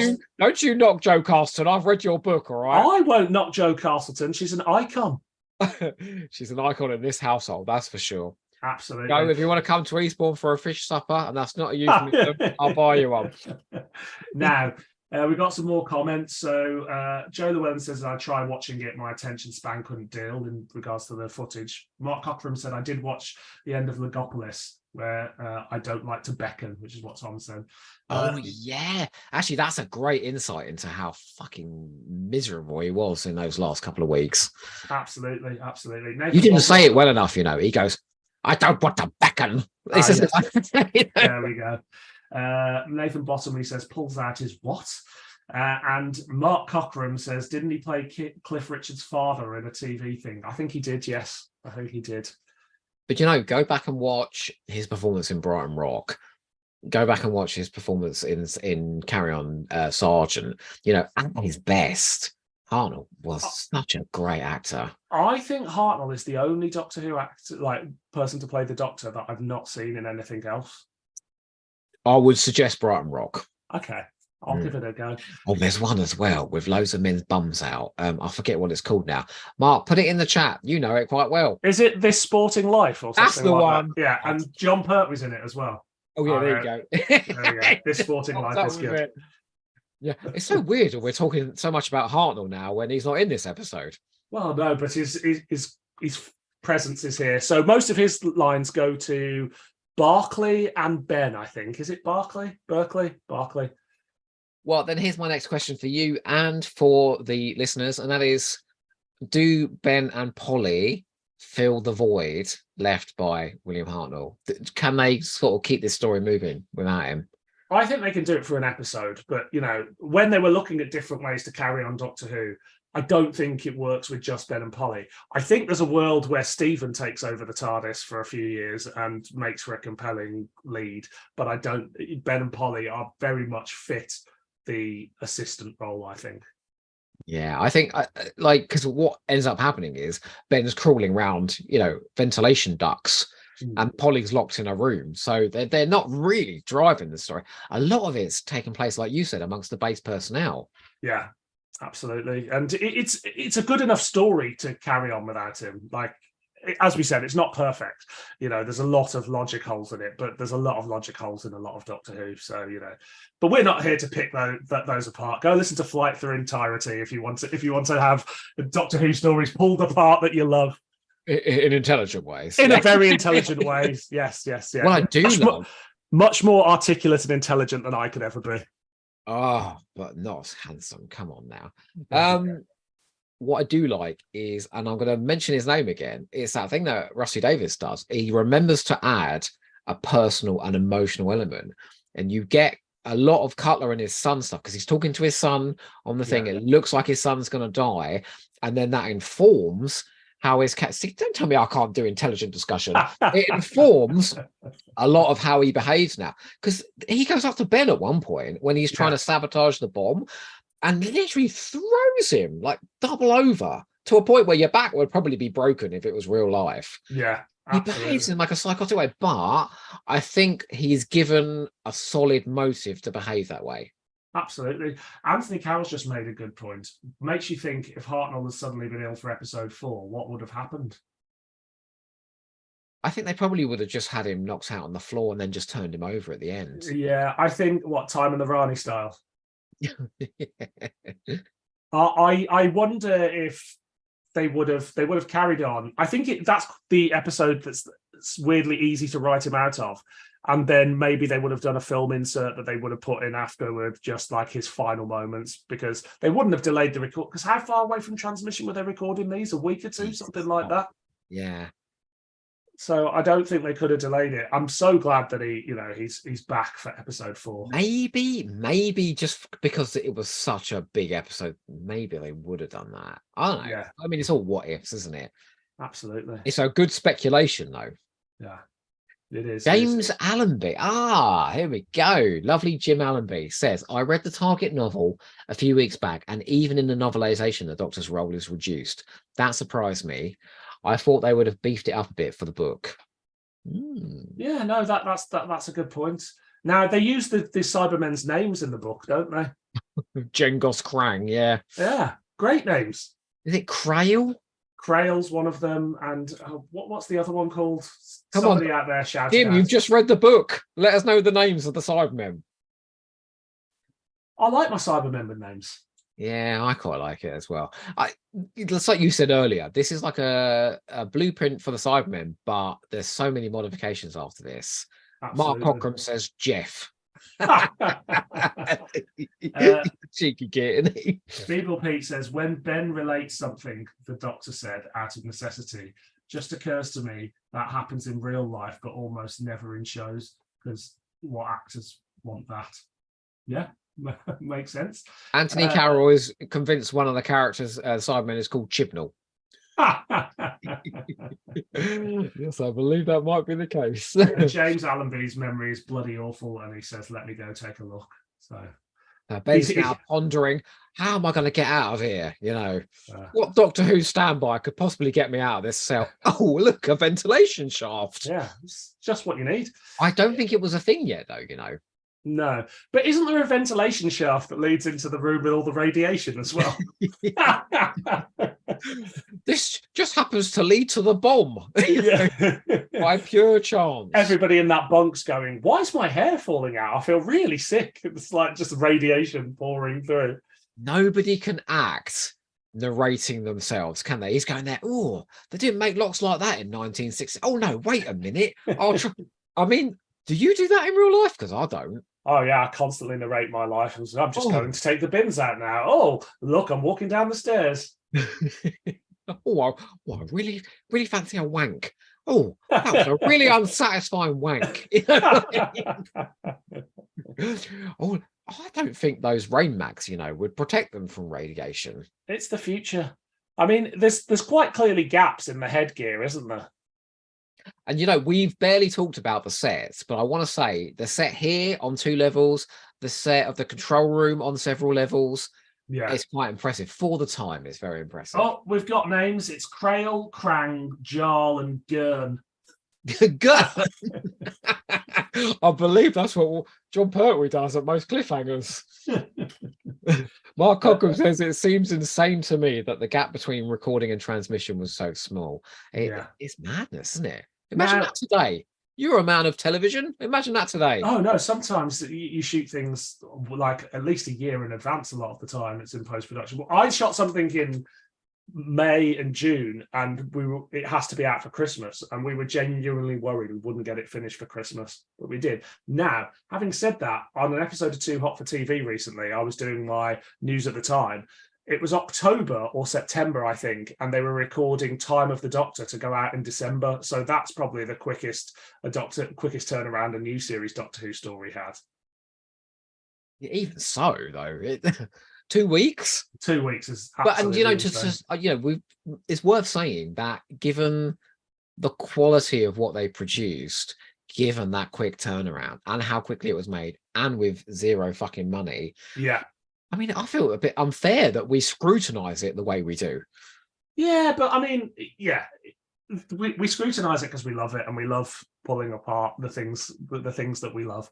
So, you know, the amount of stuff that gets through on a first draft and plot holes and things like that is just the nature of the beast. They were basically doing a theatre performance every few weeks, weren't they? Which occasionally looked a little filmic. Yeah, exactly.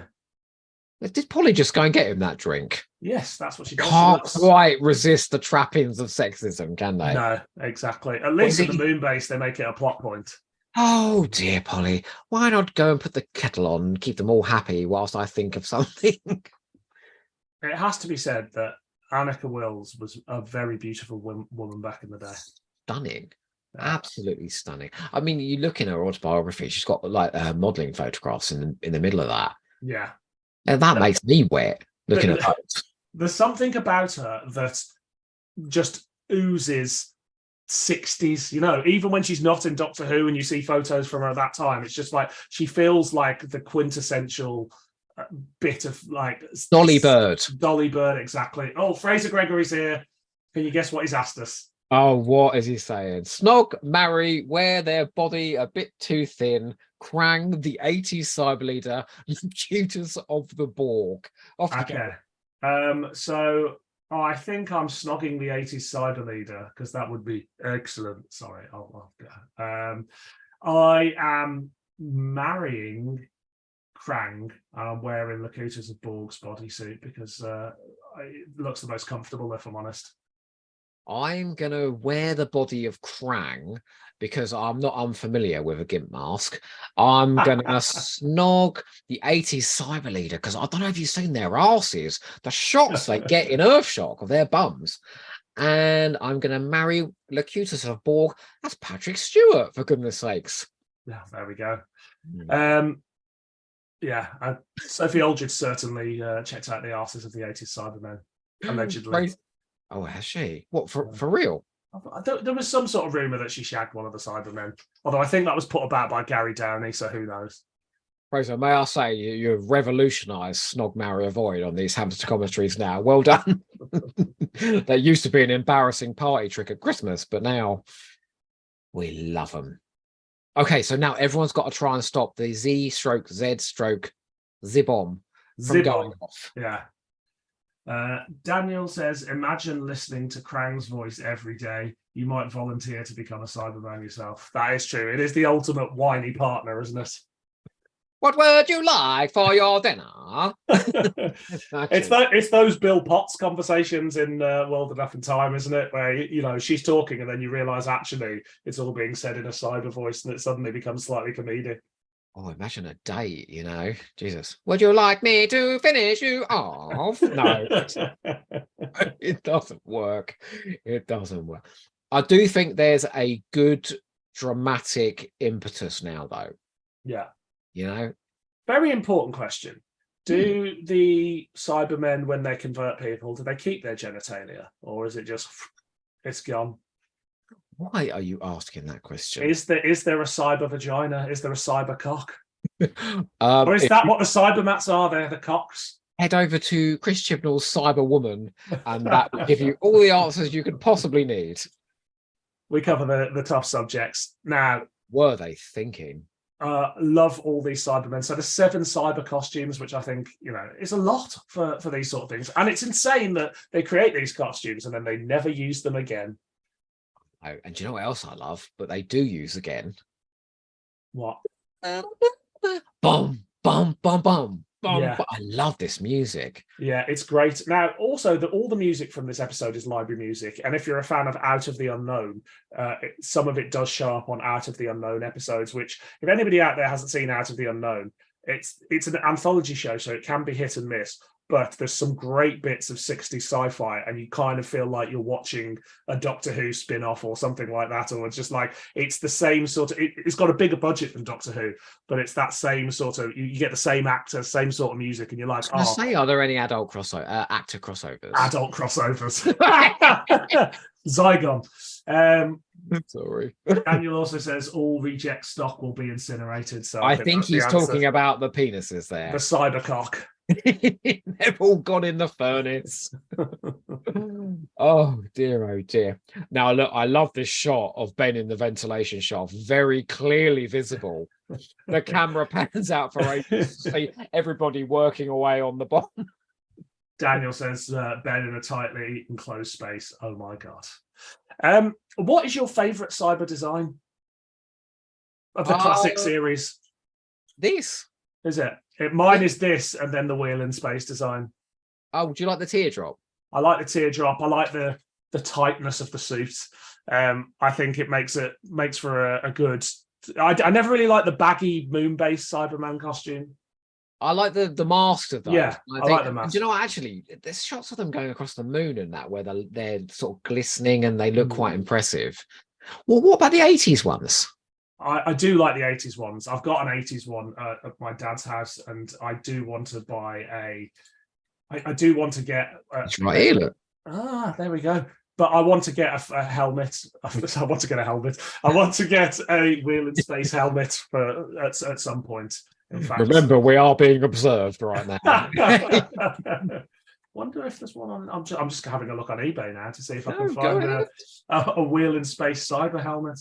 I think the 80 Cybermen work for like action sequences. They're far more maneuverable. So you could do more like the Five Doctors, when the Rastan Warrior goes for them, or when they're running around that quarry and Attack of the Cybermen. Go on. There's a wheel in space Cyberman helmet on eBay. How much is it? It's 275 quid. Oh, you're thinking about it, aren't you? I'm gonna have a couple of drinks later and decide. Or maybe I'm gonna start a GoFundMe. If the guys from Hamster could just all chip in a tenner each, I can have my own selfish cyberhead, and I will wear it we'll do a wheel in space commentary live, and I'll wear it for the entirety of it. I think that's the only thing that would make that bearable with that story. Do you know, I was sort of squinting my eyes then when the Cybermen were going through the snow there. I was like, it almost looks like it could be outside. Yeah, I mean, that's the joy of this sort of grainy black and white footage. Yeah, the fact that those elements are on film, I think, right? Yeah, so Ealing, yeah. So it does add to the outsideness of it. Look at this! Look how he tosses him over the side, boy. Have you never been tossed over the side? Not in front of a massive bomb, no. Well, there's always a first. And Ben lets out a hell of a scream as well. He does. I like Ben in this a lot. He has that moment, I can't remember whether we missed it or not, where he kills the Cyberman and he goes, "Oh, I had no choice. I had no choice." And I think that's a very good character moment to go he was in the Navy, but he's not a killer. He's not a soldier in that respect. So that's nice. So he gets some character focus there. I like the fact that Polly got the focus earlier when she was standing up to the Cyberman and sort of driving home the fact that they've had their emotions ripped out of them. And actually, she gets a moment in episode 4 as well, which I think people take the piss out of because it's her sort of whimpering. But she goes, "Doctor, I'm scared." And it's when the shit's really hitting the fan. And newsflash, I think we all would be in that situation. Yeah, she gets kidnapped by Cybermen. Yeah, and put into restraints. Yeah, because I mean, if you think about what's happened to them so far, there's been the War Machines, which has happened on their own turf. Then they've gone back in time to the smugglers, which was threatening, but they sort of take it on as a bit of a jolly jape. But this is like a proper alien invasion. These are terrifying creatures that want to convert us into gimps, no? Cyber gimps. I'm not on board. Oh, look, we're heading towards the last cliffhanger. I can't remember what it is though. Is it more Cybermen arriving? Something like that? I can't remember. But I was about to say we're heading into the last cliffhanger, but actually the last episode has the ultimate cliffhanger. Yes, it does. It does. What the hell has happened to Doctor Who? I'll talk about that in a bit, actually. We can talk about it when it comes to it. Now, for the next episode, are you going to watch the telesnap reconstruction or the animation? I'm going to watch the animation. Of course I am. Me too. I will want to talk about that, but I'm going to wait for that episode because I think there's an interesting conversation to have about animation. I do as well. I do. Now, oh yes, it's a big countdown for the Z bomb or the Z bomb. Well, that's all right. I mean, fucking Chibnall's been using that in every episode in the last couple of years, Exactly. Who doesn't love a good countdown in Doctor Who? My favourite countdown being the one in the Seas of Death where they flash the numbers on Miss Kelly's face. Oh, that's brilliant. That's just a very stylish bit of direction though, as well, isn't it? Absolutely. Miss Kelly, of course, one of the other hotties of 60s Doctor Who. My favourite countdown is oh God, I had it in my head then. Now I've just lost it. God damn it. Oh no, it's 0 - 10 seconds, 9, 8 in Inferno. Yes, of course. When the drill's going in. Let's ask the audience, what is your favourite Doctor Who countdown? I guess mine was also listening to the charts, hoping that Doctor in Distress would chart that week, and we got all the way to number 1, and it turns out it wasn't there. Mark Cochrane said the one in Power of Crow is Pony. Ah, Oh, there's a countdown in Power Crow, isn't it? It's in Yeah. the wall. Is that? It was the Yeah. last live stream I did. Anthony Carroll says the Daleks. Yeah, there's a massive countdown in the last episode. Yeah. Come Terry on, Nation folks. loves a countdown, doesn't it? Well, I mean, it's a good way of creating suspense, don't you think? Absolutely. Absolutely. Actually, I do. Now, before I say this, you watch yourself, all right? I do love the way that rocket emerges from that hole. Don't you? No, it's a great little model shot, actually. I think it works. It's got sort of Thunderbird's energy to it, hasn't it? Mm. But they are going all out on the model shots on this. Like, I don't think we talk about it enough, but I think the models are pretty damn good. I think they've gone all out in the production of this. Absolutely, considering it's only like 3 sets and it's very enclosed. Like, the model shots are great. Just here, like with the countdown on screen over the actors' faces again. The cast is really good. All the stock footage they use is really good. It's a tight production, even if the logic of the plot doesn't hold together. And sort of the person holding the purse strings is sort of to the side going, do you know what? This is working. We get a couple of sets, a couple of good actors, throw in some monsters, and, we're doing it all for 50 quid. Innes Lloyd is, a fantastic producer of Doctor Who. Like, he does some really interesting stuff. It doesn't always work, but he takes the show in a very interesting direction, I think. But did it lose something? Because it did become a bit more formulaic. Yes, yeah, I think potentially it did, yeah. It wasn't as willing to experiment. I feel like after the Underwater Menace, they just went, let's not do anything too experimental again, because we really balls that up. Although I am a fan of Underwater Menace. More countdowns. So Daniel says, doesn't Five Doctors have a sort of countdown for the cyber bomb? And Mark Cockram says Thunderbirds has the best ever countdown in the opening title. Of course. 5, boom. Well, I'll tell you what, I'll do that for episode 4. Okay.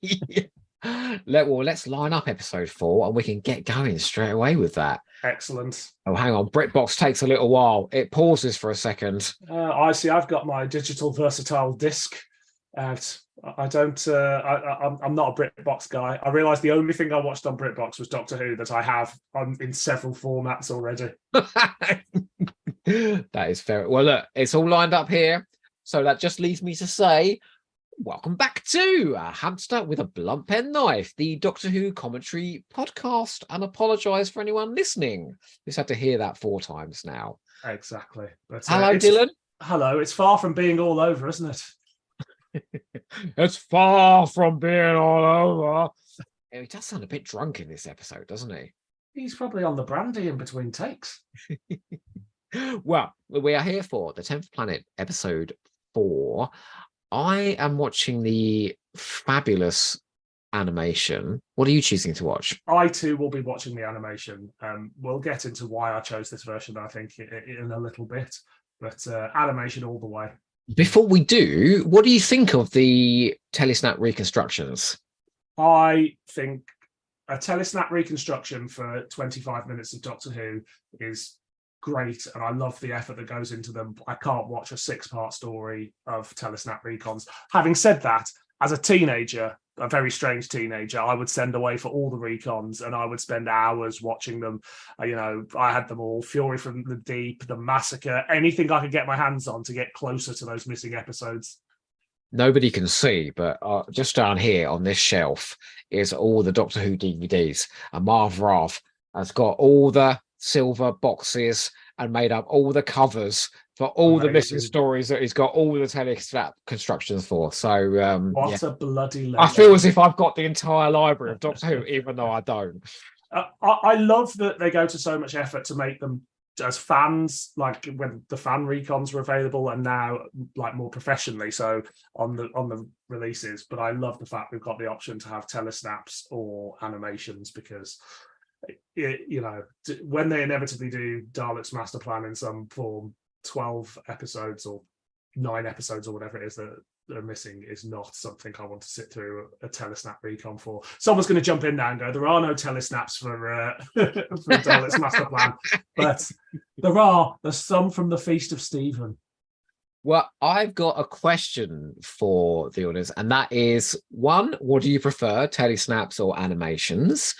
And 2, could you please, at some point during this episode, let us know what you think of the 10th planet, and we'd love to read out your thoughts. Now, spoilers for a future Hamster book club, but I've read a book recently that has a written chapter that's all done in telesnap reconstruction form.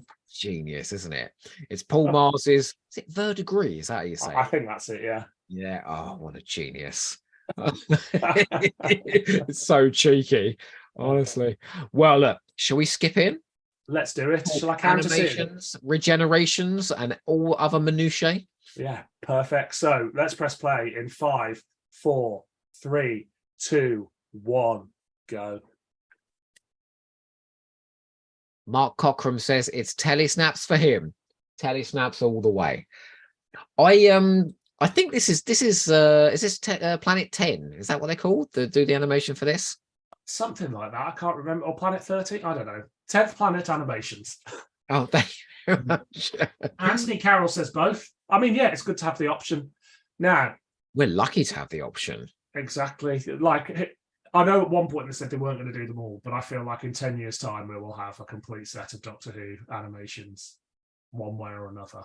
They may take a little break here and there, but you know, soon we'll have the Underwater Menace and then probably the Smugglers as well. How exciting! The weird thing about the animation of this episode is suddenly everything is a little more dynamic.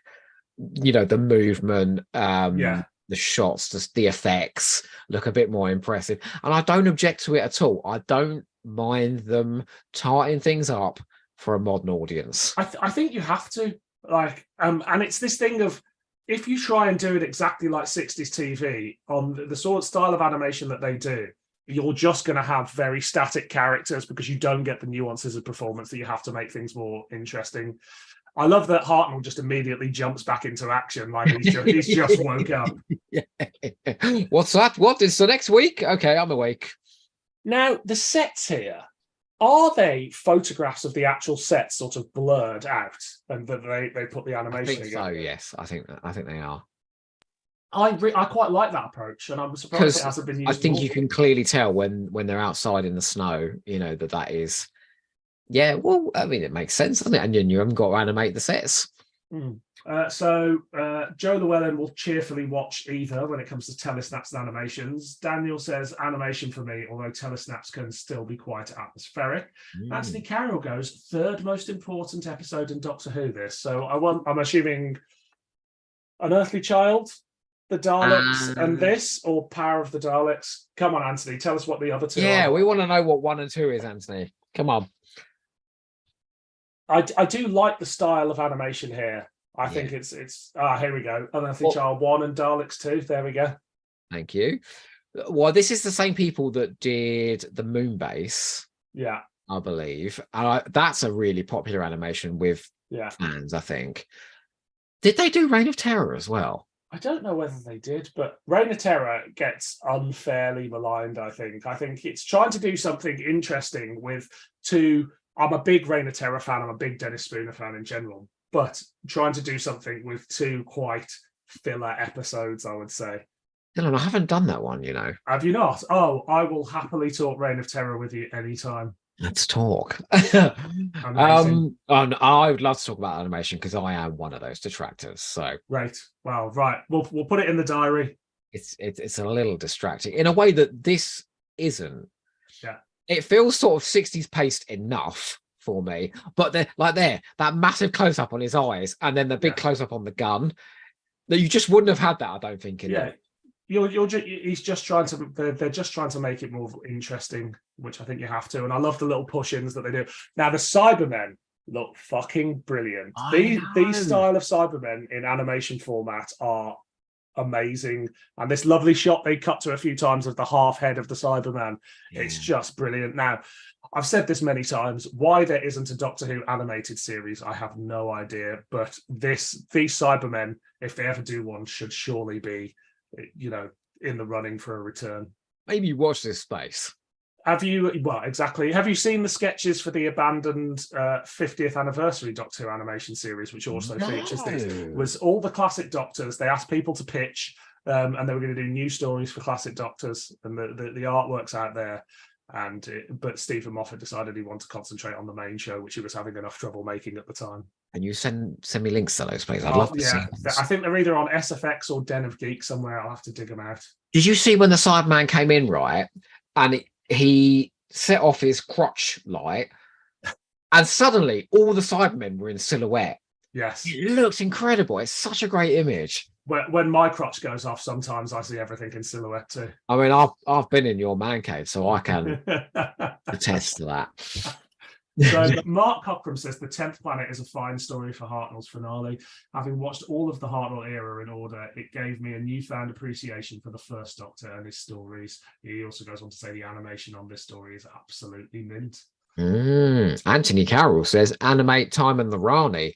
Oh yes. After that soundtrack comes out, that's the next project for the 60th. Absolutely. I have to agree with Mark Cockram. I think it's a great finale for the era, and fitting that it's sort of a pilot for what's to come as well. But Hartnell does not lose his mojo, as was often reported. Do you know why I think this is a great finale for the era? Like, we've talked about how this is a template for what's to come. So you could watch this and go, oh, well, it's just like so and so. But all those stories are to come. Yeah. The William Hartnell era was all about innovation, experimentation, trying new things.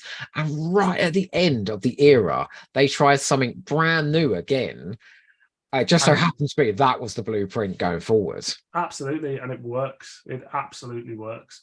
And now, we'd have, Susan would be back, Ian and Barbara would be back, and it'd be very navel gazing. But this is just a brand new Doctor Who story, brand new type of Doctor Who story. This is what we're doing. And I just love the fact that it's got such big ideas. I know we sort of mocked it a little bit, but, a planet, Earth's twin planet coming along, a race of cybernetic humans that have replaced their body. I mean, they're massive ideas. Absolutely. And my favourite little throwback of the episode is he wears the same costume as he wears in Unearthly Child at the beginning and the end of it. He's got the hat and the cloak. And, it's just a little callback. That's the first time I've ever realised that. Of course he does, yeah. And I think, I could be wrong, but I think it's the only two stories he wears that get up. Come along, Dylan, my child. Fetch my cloak. Come along. Anthony Carroll says 8 out of 10. Great, iconic, and important story. Yeah, I completely agree. First invasion of Earth as what? As Daleks' invasion of Earth was Aftermath. Oh, I see what you mean. Yes. They'd already invaded at that point. Yeah, I suppose that is true. I can't think of another invade, because the War Machines is a contemporary sort of threat that they've set up. So yeah. So it just by pure coincidence, Dylan's happened to be the person who did the Dalek invasion of Earth hamster commentary, and we talked about how we were coming in after the drama, after the invasion, and how it kind of blunted the drama of that story because of it. But actually, this is the other side, isn't it? Yeah. And it probably works better for it. I'm sure I said it on the commentary, but my dream Doctor Who spin-off from the new Disney era of Doctor Who is Doctor Who, a Rogue One spin-off about the Daleks invading Earth and the events that lead up to Daleks' invasion of Earth, and then the final episode is sort of a retelling, but from somebody else's perspective of Daleks' invasion of Earth. It's how the rebels fight the Daleks. Never happened, but that's my pitch for a Doctor Who spin-off. I'm literally hard right now, live on YouTube. We're gonna have to move over to your OnlyFans, aren't we? Don't ask Dylan what his other idea though for a TV show is, because he wants to rewrite Doctor Who and start from scratch again. The great do all the stories again, but with more money. We were talking about that earlier, weren't we? Yeah, yeah, very true. All these characters, I think the animation here is very expressive in a way that they don't always get in some of the modern animations. And I think it helps that we've had 3 episodes of knowing what these characters are like before we jump into the animation. Now, at one point, this was seen as like the missing episode that everybody wanted returned. I think that has changed a little bit now. Would you agree? Yeah, I think so. I think because we've got 3 episodes of roughly what this looked like. Yeah, and we've got the important bit at the end. So what's the number 1 now then? I think it's probably Power of the Daleks episode 1 or 6. Yeah, I mean, I would love to see those more than this. Absolutely. Mine, unfortunately, mine is the Macra Terror. Anything from the Macra Terror. Did you not hear this week's rumor that the whole of the space pirates has been found? I mean, Brilliant. I bet fate is cruel. I bet if Space Pirates found it, would be absolutely fucking brilliant. I've always liked episode 2, and the soundtrack sounds very weird. I remember speaking to Mark about this, and we were saying, there's that weird thing. There's a guy hiding under a table. You've got Milo Clancy. It's full of great characters. Spare me another slice of bread. No, what's his name? The other fellow, Milo Clancy. Liz 79. Liz 79. Yeah, that guy. What are you doing in the vicinity of V41? Oh, Daniel Rawnsley says 10th Planet is a huge piece of Doctor Who history. Introduces so many new things, even as an era comes to an end. Not for nothing did Stephen Moffat pay tribute to it so many years later for his last story. Absolutely. Well, Mark Cockram's got another comment there. If you're watching now, do the lads a favour and give it a like and feed the algorithm. Feed the algorithm. Yes, thank you very much. Thanks, Mark. And yes, please do give us a like. And we should also shout out Mark's podcast as well, which is a wonderful podcast. You've been on that, right? Have you, All of Time and Space. Yeah. No, I am yet to be on that. Oh, but He's been on mine. Oh, of course, that's right. He came on and did 4 naughty episodes of The Haunt of Nymon with me. Absolutely. So this, I think my episode's due out in the next month or two, because we did the Wheel in Space on All of Time and Space, and as I mentioned earlier, it was we had a great time, but it's not the most fantastic story to talk about. The only thing I get more excited about than Too Hot for TV episodes coming out is you appearing on other people's podcasts, I think I might be a Dylan Reese stan. Somebody's got to be. And it's how are we going to defeat the Cybermen here? I don't they just sort of suck themselves to death? So they take the actors what out. killed John Pertwee in the end, reportedly. Oh, is that right?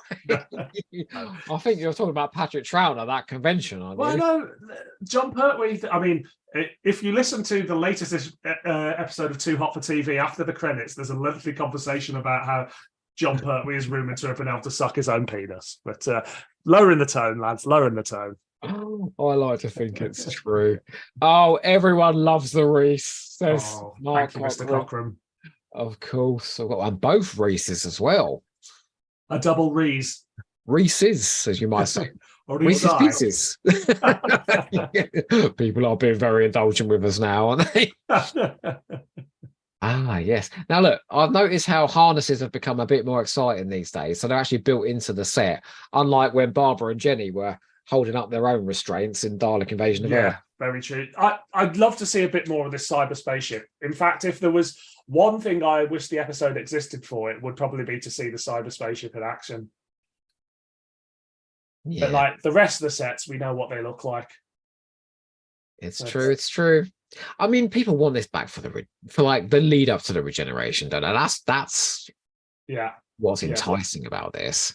So Anthony Carroll says 10th Planet 4, not Planet of the Daleks, Power of the Daleks 6, Daleks Master Plan 12, or EOD. What's Evil of the Daleks 7. Evil of the Daleks 7.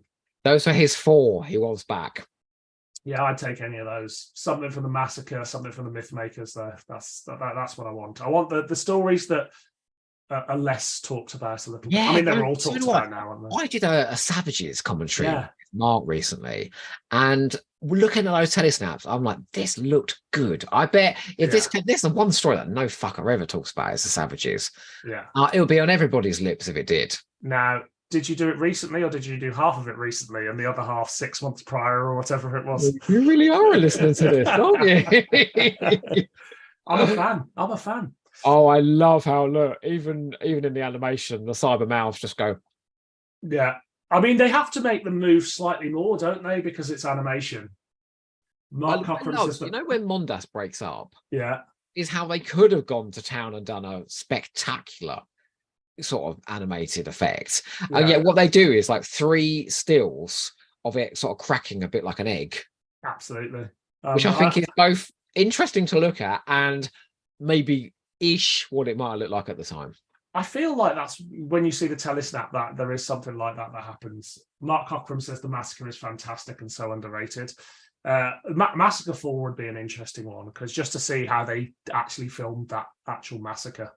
Mark Cockram, this is a live invite for you to come on and do the Massacre commentary, okay? Because I fucking love that story as well. Amazing. I will tune in for that. So the radiation is going to kill all the Cybermen now, right? That's right. No, they don't use it. Some of them just fall down and die, and then some of them get radiation to death. I mean, they do fall down fairly gracefully, but I've recently watched The 5 Doctors, and they get down on that chessboard like they're having a nap. like they really don't want to damage those costumes. I like the fact they removed the noses from the animated Cybermen a little bit. I think that's quite a cool move just to make them look a little bit more alien. Do you understand why a certain corner of fandom gets up in arms about changes made to the animation? I've kind of got no time for it. I just think it's about making a product that's going to appeal to a wide, not a wider audience, as in like they're never going to be shown on BBC One, but the widest possible audience. So making them more interesting, I think, is that I've got no problem with, and I think it's very narrow-minded to think that the 1,000 people that actually care about the changes are the core audience for these things. Do you care enough to start a crowdfunder or ask £100 from people and to make an animation where everything's changed? I mean, I'm being naughty now. I'm sorry. I mean, look, Ian Levine has got.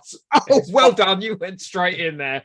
Ian Levine has got his followers, and if that's how what you want to spend your money, you by all means spend your money. Do that way, you know. Like that's not what I'd do, but I've given my money to all sorts of. I've spent money on all sorts of Doctor Who shit. So it's like there are worse ways to spend your money. Oh no! Well, I can't feed myself at the end of the month. I have to cancel all my OnlyFans subscriptions. It's outrageous. Anthony Carroll says, "Long arms is my gripe." Oh, of the animations, there's a couple. It's mainly Fury from the Deep, isn't it? Mr. Tickle, yeah. Absolutely, yeah. No, they do look weird. I saw an interview with Gary Russell where he talked about that, and they weren't supposed to be like that, but it was something. I think it was something to do with the processing or something of, or how they then converted it to sort of, you know, a different format that made the arms look ridiculously long. But yeah. Can I ask you, is William Hartnell's last line of dialogue "keep warm"? It's something like that, yeah. Yeah, you wouldn't go out with a line like that now, would you? No, but I mean, I prefer it to some of the elongated speeches we've had of recent. Don't eat avocado pears. I embrace you. Always use butter, never margarine. And they say the classic series is the more melodramatic. Absolutely. Mikey Smith has just joined us. Afternoon all. Mikey's just joined us for the climax. I hear he's fairly adept at that, you know. Since you're here, Mikey, I'm going to talk over this episode and proposition you live on air. I was talking to Joe earlier about QVC and the Tom Baker show that they had on QVC. And I was thinking I must cover that on Too Hot for TV. And Mikey, you would be the perfect guest to come and review that. You've got to do the opening like a QVC opening. Hello and welcome to this hour. Today we have Cybermen gimp masks. Now, I love the way the Cybermen fall apart here. When you see the stills and the telesnaps, like they just look really creepy. I love the fact that they're sort of, it's almost like the organic matter disintegrates, isn't it? And the metallic and machinery part can't function without it. There's footage of them fall. Oh no, that's from episode 3, isn't it? When they fall down in the snow. Yeah, but not of their actual death. But there's a telesnap definitely. I've seen that still. I mean, thank fuck Blue Peter borrowed the episode for the regeneration footage, yeah, right? Absolutely. Imagine if we were speculating all these years with just the telesnaps. Now, I want to talk about a myth about the regeneration process propagated by Annika Wills and Michael Craze, that it took ages. It didn't. It did not take ages. It was actually, they fade between two different cameras, and the effect, I think, is on a third camera. They did a couple of takes of it and then moved on. It was not a lengthy process, but the story's always, the technology, it was on all day. But it just, it happened all day, but it did not. Mark Cockram says, get Paul Lavers from Androids of Tara to guest on, because he used to be a presenter at QVC. Oh, really? Do you know who else presented at QVC when I was there? Beverly Cressman and what's her face who played Ray in Delta and the Bannermen.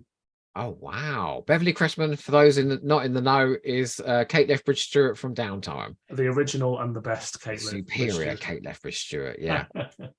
Mikey, oh no, go on, after you. So lucky to have the regeneration itself. One thing that always seems weird is the way the Doctor's body is prone. It's like he's a sorry, I can't. There's something in the way of it. It's like he's a rag doll. Doesn't quite look Hartnell. Yeah, I get that.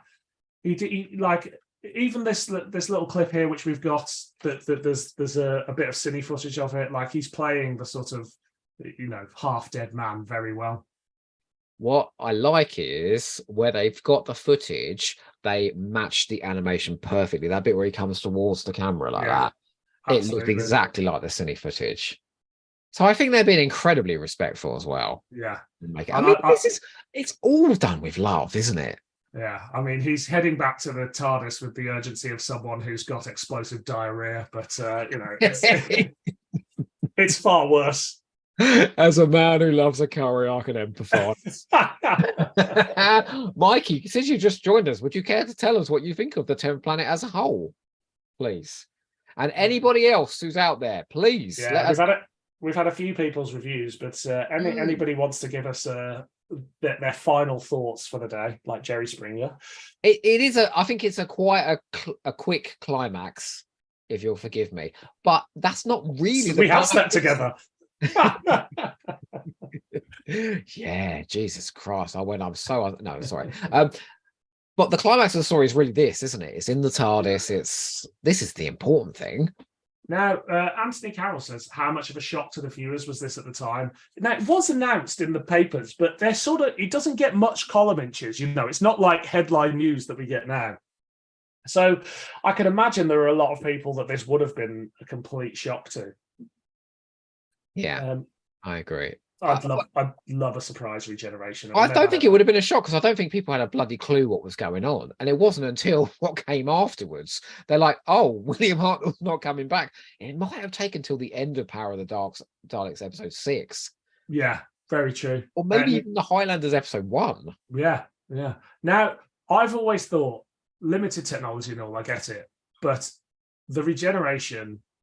It doesn't quite look like he's changing as much as you would think, sort of done in that close-up.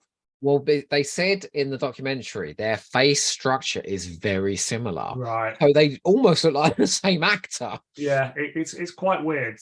So it's sort of a cliffhanger, and you're actually sort of going, what's happened? There's a light come out of the Doctor, but I don't think everybody would have cottoned on that it changed. I do wonder if... not entirely, but part of the reason why J&T went for such a different actor each time was it made that regeneration, it was obvious what was going on. Yeah. Now, so what have we got in the comments? Mark Cockram says, let's not forget the superior Liz Shaw from Probe When to Die. No one could ever forget her. Once seen, it can never be unseen. Climbing up that lift shaft, that air ventilation shaft. Do you remember? Amazing. Mikey says, I really like how Hartnell takes on the Cybermen. The confrontation between them are a highlight of what is a bit of a stood around and talking show. Feels like it lacks variety in settings. It is a very claustrophobic, setting. And as we said, it's that sort of start of Base Under Siege. Daniel says, well, here we go. The long way round. Mikey says, but it's iconic, and the regeneration as an idea is genius. At the time, was not just at the time was not just to recast a role and not explain it. We are so lucky they decided to canonize the process. Now that was Innes Lloyd actually who did that. He just reasoned that if the Doctor can travel in time and space, he's not a human, and even if he was, he can change his appearance. So it's Innes Lloyd who ultimately came up with the idea of regeneration. I don't think it was even really a thing until it happened again. It Yeah. could have just been something that just happened once, just to him. Well, it's that thing of it happens here, and then the next time round, they do it in a different way. The Time Lords change his appearance, so it's not said or established until the Pertwee era that it's regeneration, is it? And when you get to the fucking 80s, they're mentioning in it every regeneration, fourth. Goodness me, there's 5 of me now. Everybody's obsessed with it. Joe Llewellyn says, pretty good Hartnell story. I joined the army in May 87 and the uniforms and haircuts were way off. Really good animation in episode 4. How did the whole world seem to forget the invasion? I mean, that's the issue with a lot of Doctor Who, isn't it? I can answer that question. No, it was answered in the Pandora opens and the Big Bang. It all fell down Amy's crack. Absolutely. I would happily fall down Amy's crack. Mikey also says, at the time, it was normal just to recast. Yeah. Daniel Rosey says there's a target novel for Power of the Daleks. That's a prologue where Unit comes in and clears up the mess at the snow cap. Yeah. Wow, I didn't know that. And Mikey points out without a narrative explanation, like Bond, I suppose. Yeah, Bond changes, Quatermass changes in every Quatermass serial. They just do it. So the fact Mikey's right, the fact that it's part of the plot is absolutely, I've been watching a lot of Neighbours recently, and everyone's got very short memories in that as to what people look like. Some people do. Nell's just been recast in the new series. Little Nell, she was about a year ago. She was only about 6. Now she's about 15 a year later.